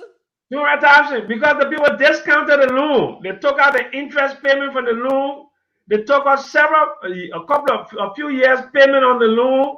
They took out their fees. They took out commissions. They took out all those things. Sam. Folks, I want y'all to listen to this. That's a problem. Remember Sam said Liberia started prematurely? It came like a baby that was not quite ready to be brought into the world. Whenever you operating like that, you're operating from a place of weakness where you can be exploited. Yeah. Is that what's going on here, Sam? But absolutely, because if you're gonna go negotiate, and it happens and today. you're not strong. You got no collateral. But it's just like Samuel Twe and Musa Dean going to Hong Kong to negotiate with Eaton. Okay. And Eaton telling them, we'll give you $536 million. But? Yeah. But we want some guarantees. You have to collateralize your foreign exchange reserve. Or you have to do this, you have to do this. And remember, when they came from Hong Kong at that time, 2 years ago, when they announced this Eaton loan, the first thing I did was I went to do a little research on the company called Eaton. Right. Eaton didn't have a website. Yeah. Eaton didn't have a website. No website. Wait. No website? Yeah. No website. It's a dark company? Yeah. But it's not a dark company, it's a non-existent company. Hey, my man. That dark again, you can't see it. No, but you see, some dark company can have website. Okay. But these people here, they were faking it that they make it, right? They didn't have a website. They couldn't tell you the name of their chief executive officer, chief financial officer, and their board of directors, so you can do a LexisNexis search on the integrity of these people, right? And the name of the company could not come out if you're doing a Dun & Bradstreet search, you're doing a Standard & Poor's search, or you're doing a Fitch search. A Moody search? A Moody search. Okay? You couldn't do you couldn't get it in Moody's, Standard & Poor's, Fitch, Dun & Bradstreet. Dun & Bradstreet, they just not like they just weary company. They don't exist. So that's the one the government was coming to. That one doing business with. Yeah. $536 million. And when I came out and I said, look, these people don't exist. Because what I did, Reverend Martin, I worked at Bank of America as a young man in the early 70s, and one of my I was the vice president at Citibank. Yeah, but I was a second vice president at Chase Manhattan Bank as a young man. So when we I called my friend who's now moved to Thailand, who was president of a bank over in Thailand, and I asked him what he knew about this bank and what he knew about this company. And he said, Sam, they don't even have an account at DBS Singapore, the line on the bank. I called I called the chief executive officer. They don't even know them. Tell Liberia to run away from these guys. So when I came out and said that this was a fraudulent company, oh, they wanted to kill me. Senator Jackson, you know everything. Senator Jackson got big mouth. George Weah came from a trip one time on a private jet, called a press conference. Also, Liberians don't want the country to move ahead, but we'll move ahead and we'll get that money. We'll build a coastal road, all kind of stuff they were talking about. I just laugh in their faces. Okay, so now let's get back to Roy. So when Roy comes back to Monrovia, and he thinks he's going to make this announcement and the people will be dancing in the street, he forgot that citizens of Liberia were living upriver there. They were educated. They came from Barbados and other. Oh, you mean the people from upriver? Yeah. Then the other people that were in Monrovia there, educated people said, "But what is this, Raw? What are you talking about? Raw, you said 500,000. You only brought 200,000." He said, "Yeah, but yeah. So what? They can do nothing to me." So the poor started to go in the street to demonstrate. He called the army, the little mosquito police that he had, calling the army. Okay, they went and they shot one or two people. The people got vexed. They had to overthrow Rod and grab him and put him in jail. Now, wait a minute, Sam. You said the people protested for their rights. yes, They protested against the illicit behavior of their president. Am I hearing you correctly? yes, yeah. Nowadays, when people want to protest, people say you want to bring war against the government. Yeah. When it is their constitutional right to make things right with their government. So Oh yeah, to but protest I mean, for redress. yes. So Roy was put in jail. The government was overthrown, and that's how come Joseph Jenkins Ramos came back to be president again. Okay. Wait. You telling me something here? Remember that is why we said Joseph Jenkins Ramos, Stephen Allen Benson, Daniel B. Warner, Gene X. Spring. After all, then you go back to Joseph Jenkins Ramos again. Yeah. Okay. Okay. Go ahead. So then, Liberia was progressing, but by the 1890s, there was a global economic crisis in the 1890s. The Germans by that time had also discovered an artificial means of coloring their cotton fabrics. So Liberia, and then of course, the people that came in 1822, the 1830s, they were old now, and it was their children. Unfortunately for them, many of their children did not have the same drive, determination as their parents did. Because by the 1900s, Liberia was not the same country it was in the 1860s and 1870s. Liberia. Wait a minute. How was it different? Because the industriousness that was in the original founders, the pioneers that came, their children were not that industrious. And their children. Sam. So the parents did not teach the children their skill. Or the children were not interested, or they were just enjoying the luxury. What? Because what happened, while their parents were entrepreneurs, but they found that the quickest way to access wealth and power was to become a preacher or to become a politician. There you go. Wait. I got to come back with you on this one here. Yeah. The quickest way was to become a preacher, a lawyer, a politician. Yes. Yeah. And exactly. None of those things making anything. Exactly. So they continue to have the Germans, the Portuguese to run the stores. They neglected the farm. They Hey, man. neglected, yes, neglected the farm.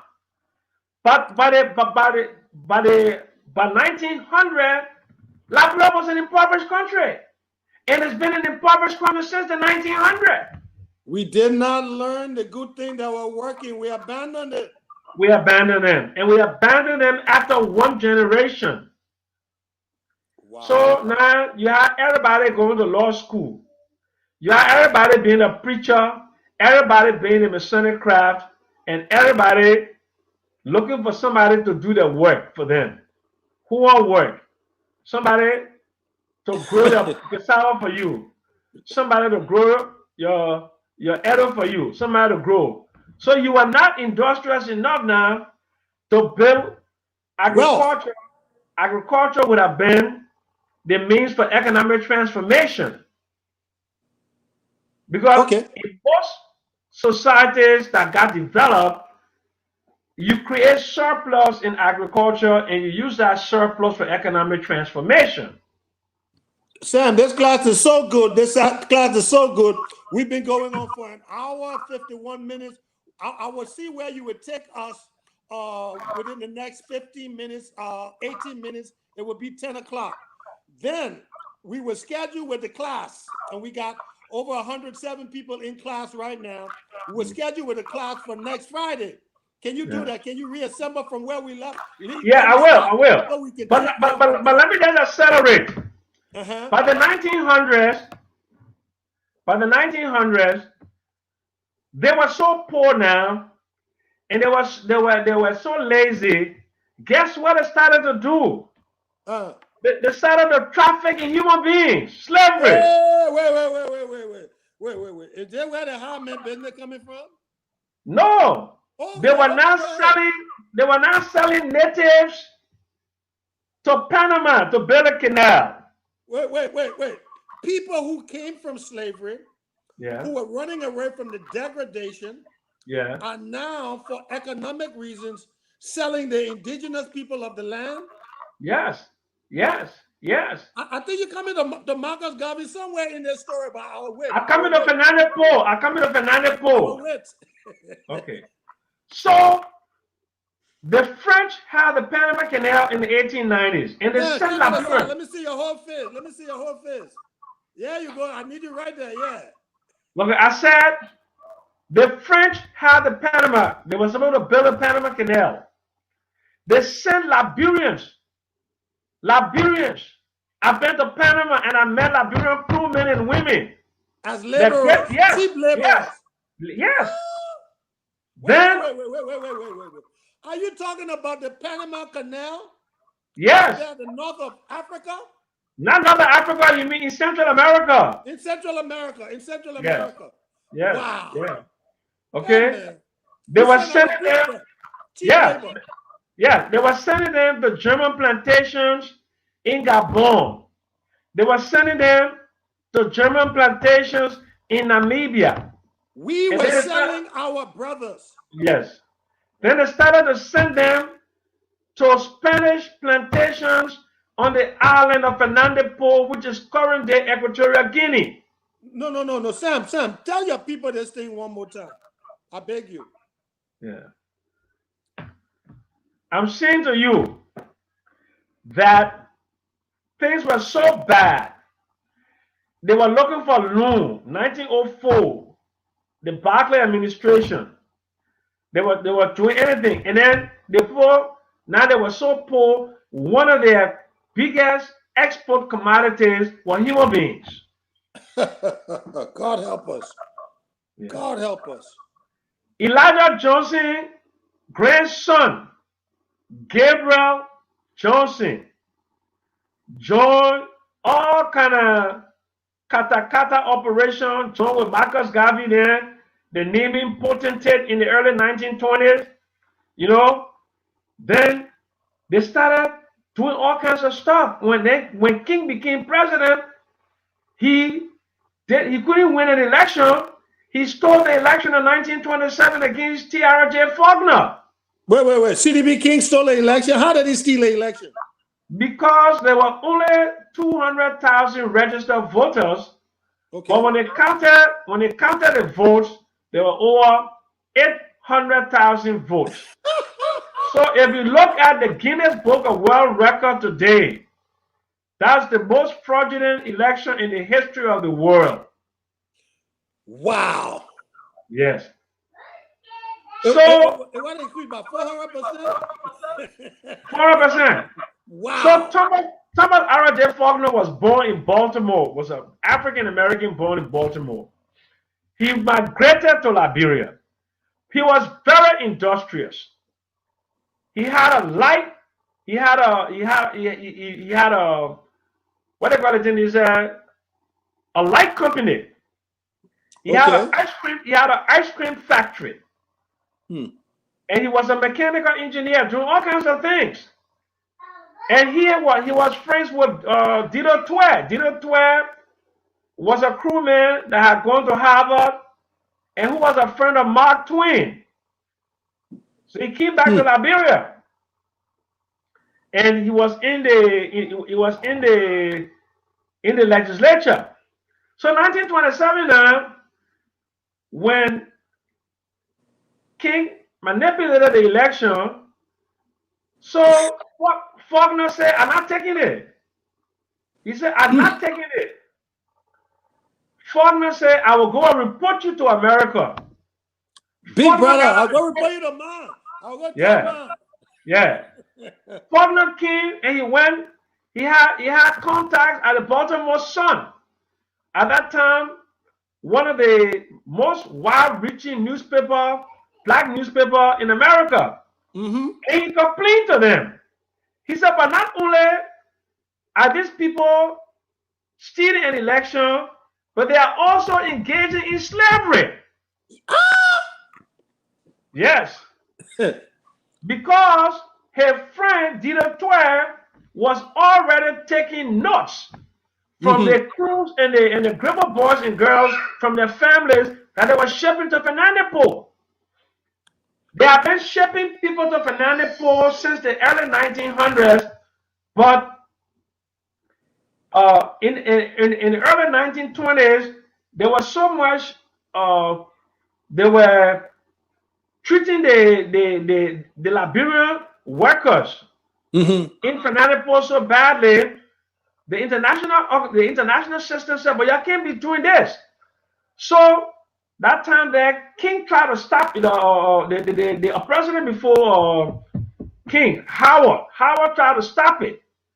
But then the Spanish government sent people, emissaries, to Liberia to beg Liberia for them to restart this thing, but they said they were going to organize it better.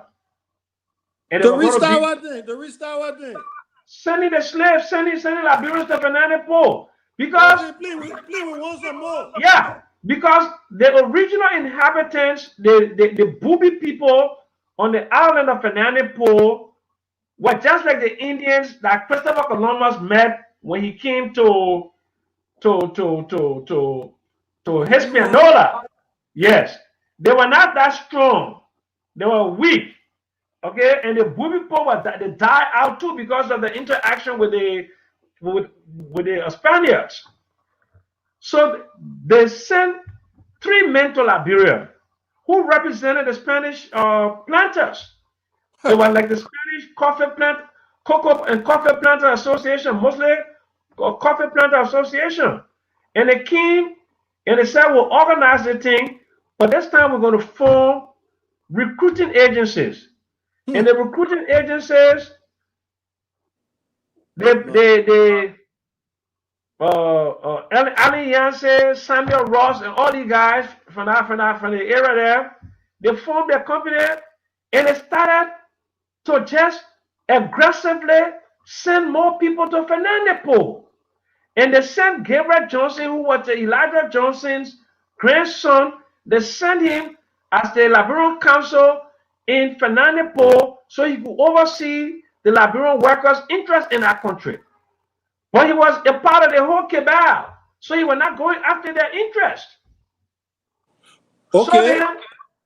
So then Faulkner now, in 1927, after the stolen election for him, he came to the United States and went to the Baltimore Sun and made a report that the stolen election but they're also engaging in slavery, Human trafficking. human trafficking.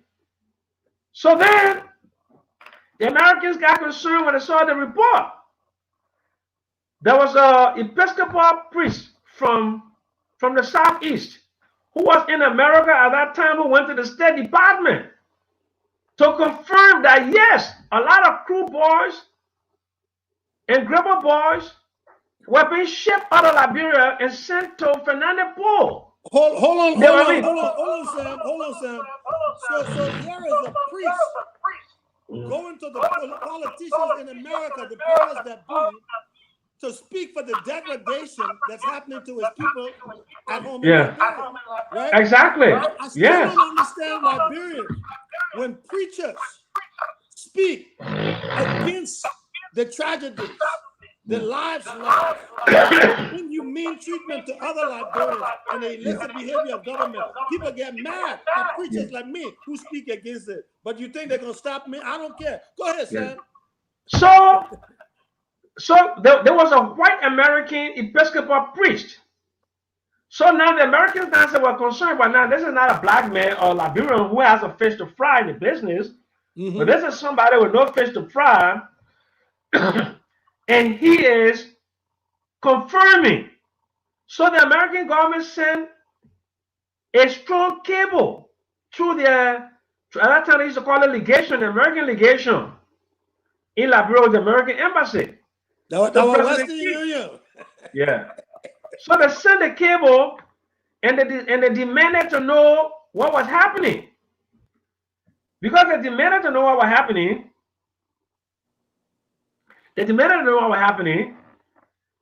King then they didn't want to just accept it like that. So King then got frisky. They said, yeah, they wanted to bluff. But that was the money. That was the money they were playing with. Yeah. So the U.S. sent a request to the League of Nations. The League of Nations was the precursor to the United Nations. United Nations, correct. Yes, it was the League of Nations. So the League of Nations said, but let's see what's going on. So they asked. So, but King said, I don't care. You send people here to come and investigate. So they call their bluff. They named a guy called Cuthbert Christie, a British jurist, a British lawyer. They put another guy, American sociologist called Charles Spurgeon Johnson. Charles Spurgeon Johnson, his grandson is J. Johnson, J.E.H. Johnson, which was the Homeland Secretary under Obama. Wow. That's where he got that name from. J.E.H. is a name of a grabber chief. Okay. J. Johnson. Okay. Yeah. Then his grandfather went to Liberia. His grandfather was president of Fisk University. Okay. And the League of Nations put together a 3-man committee. They asked Liberia to name one, so they named former president Arthur Barclay, the old man, when he was in his 80s at that time. And then Cuthbert Christie. And the report that they made is called the Cuthbert Christie Report. Or the Was it a damning report? Yeah, very good. Yeah. So they came and they went in the interior and but what they named Cuthbert Christie was too old, he couldn't go. So Charles Spurgeon Johnson was young, in his 40s. So he went and they interviewed all these people. They discovered that entire villages have been depopulated of their male population. Yeah, man. Yes. So many people have not seen their husbands for years. And this was done by the Liberian government. Government, yes. Yeah. So the International Commission of Inquest came up with a report, the Cuthbert Christie report, that basically indicted Liberia in everything. Of human trafficking.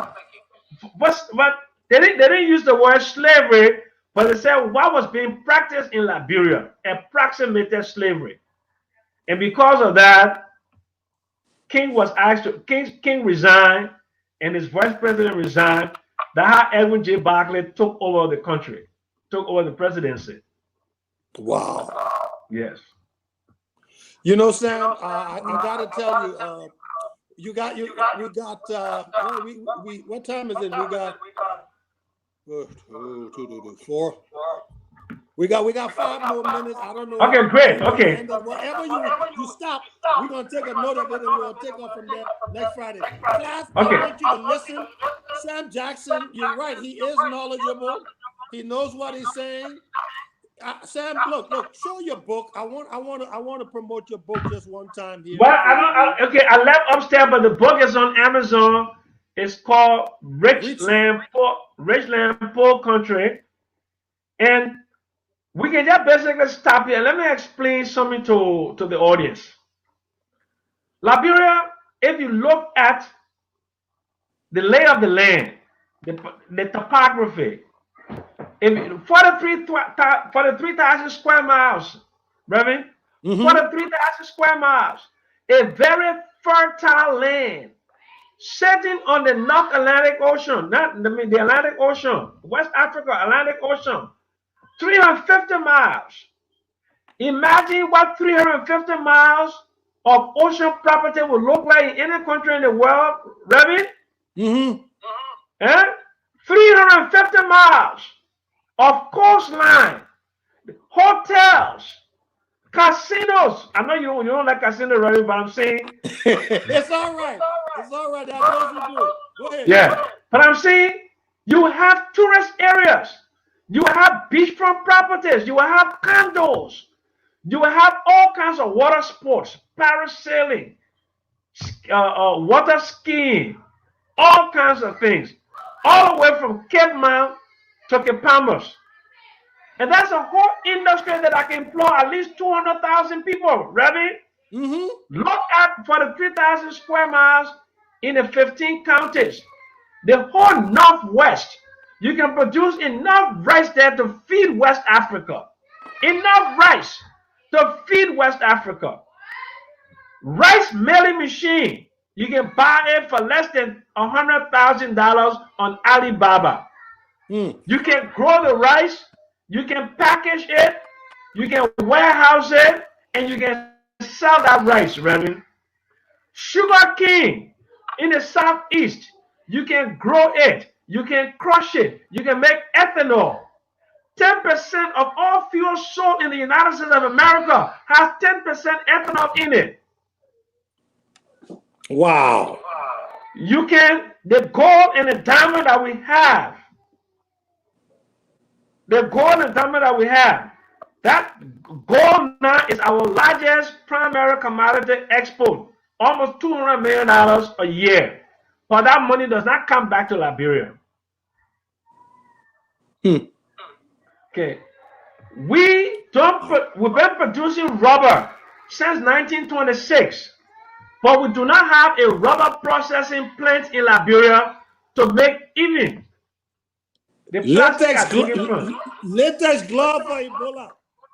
Latex glove for Ebola, condoms, you know, We don't PPEs. have a rainy season, no rainwear. Yeah. No rainwear. We buy exorbitant tire from Firestone Yeah. and export it to us. Rubber slippers. Rubber slippers. We don't make nothing. So, a rich land in a poor rich land. But we are poor country. Why? We are poor because we don't think. Look, I learned something today. You will not believe it, Reverend. You know that 88 megawatts that is produced at Mount Coffee, plus 28 megawatts of heavy fuel oil that is produced on Bushra Island. Reverend, how much do you think is put out there for the people to consume in Liberia? Other than I had no idea. Not even 40 megawatt is consumed. Why is that? Because they don't have the distribution architecture or infrastructure. I was shocked today. I could not believe it. 28 megawatt plus 88 megawatt. Right? Right. That's about 116, right? Yeah, it is 116. 116. Yeah. You're producing 160 megawatt, but you cannot get, you can only get 35 megawatt to You do 52,000. not have the infrastructure to distribute it. Yeah, you got 52,000 customers, 52,000 customers in Monrovia and Kakata. That's it. And Sam, That's before you close, I know we will touch this, but next week, even if you look at the fact that we have the technology in terms of what has been done undersea from Europe in terms of the cable, look at how we're using the internet. Look how expensive it is, and it really shouldn't be. And look at how it's being distributed in our country. but Reverend, Yeah. we are our own worst enemy. The reason why we don't get ahead because we don't love each other. I preach You on that. are, yes, you are Reverend.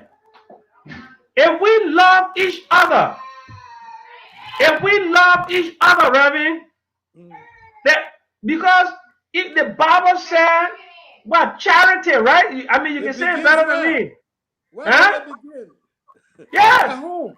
at home. No, but I'm saying what it said. Let me, if you, I mean, what's that Bible thing about the tingling symbol, man? About charity. Charity is so important. Love. Yeah. Love That's each from Romans other. 13. Yes. Romans 13 talks about the charity, love one another is like a sounding brass and a tingling cymbal. Tingling symbol. Yeah. Yes. Yes. So, so charity, the love for each other will overcome all of the challenges. Sam, If that you, is yeah, Sam, that is the one thing I keep saying. We don't need a leader. We need a benevolent servant. We need a servant leader. That's what yeah, we need. Somebody yeah, who wants, Jesus said, who he was greatest among you, let him be yeah, the servant. We need a yeah, servant leader. We need someone who a lot of leaders want people to serve them, but we need somebody who will serve the people out of love for the people. exactly.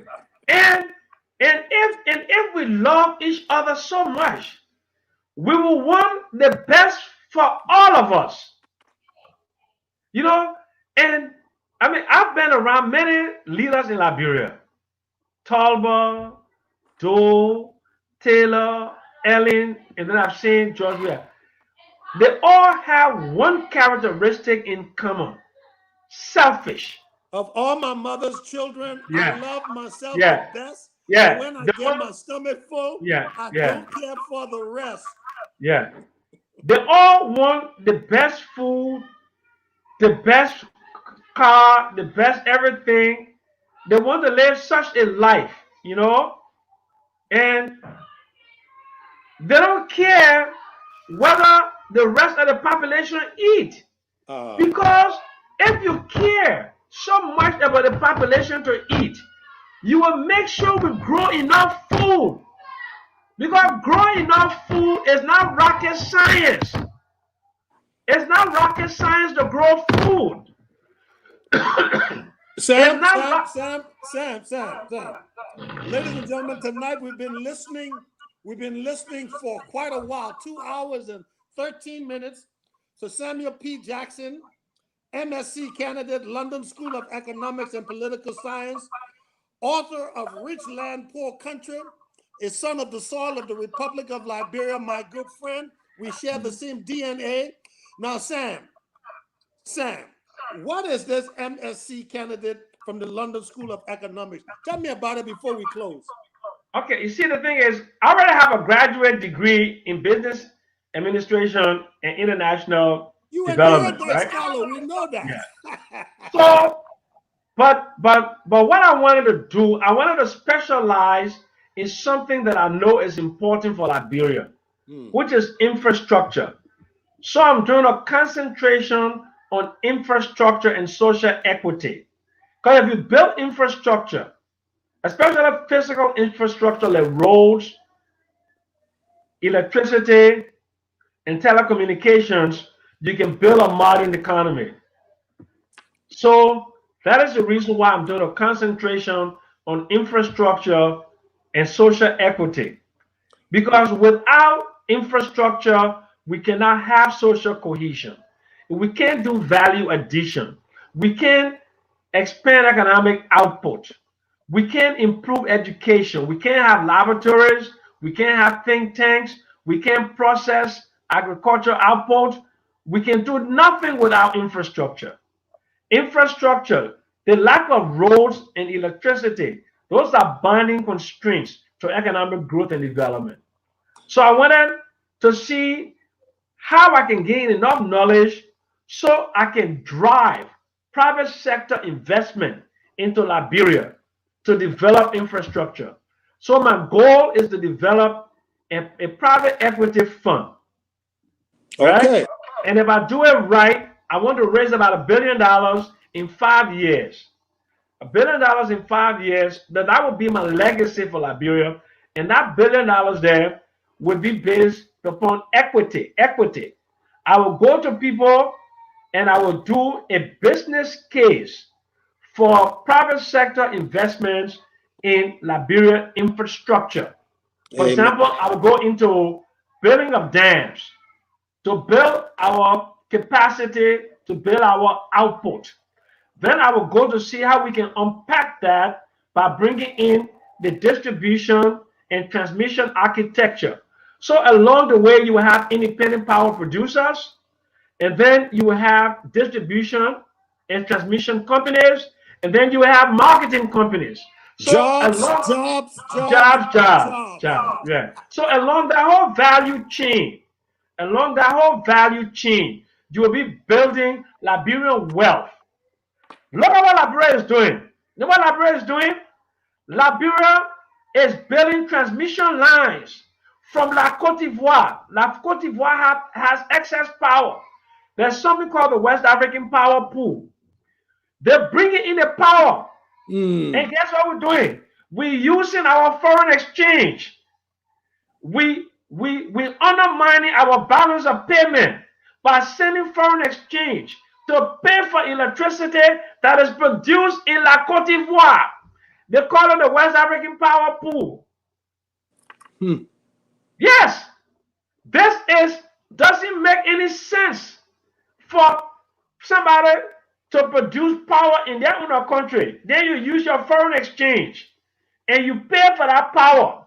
So when your money goes out, there's no money for reinvestment to expand your energy sector. And then you also undermining your current accounts. You're creating current accounts, current account deficit. Your balance of payment. You're sending foreign exchange out. You are devaluing your currency. Sam, You I are gotta say something here. I gotta stop you. I know we could go all night. Long time, my mother in school in Grand Bassa, at the end of class, they used to say something like, "Now it's time for closing. We put our books away, and we thank our teacher for what we learned today. Goodbye and good night. okay. Early in the In the morning, morning. our faces bright." Right. Okay.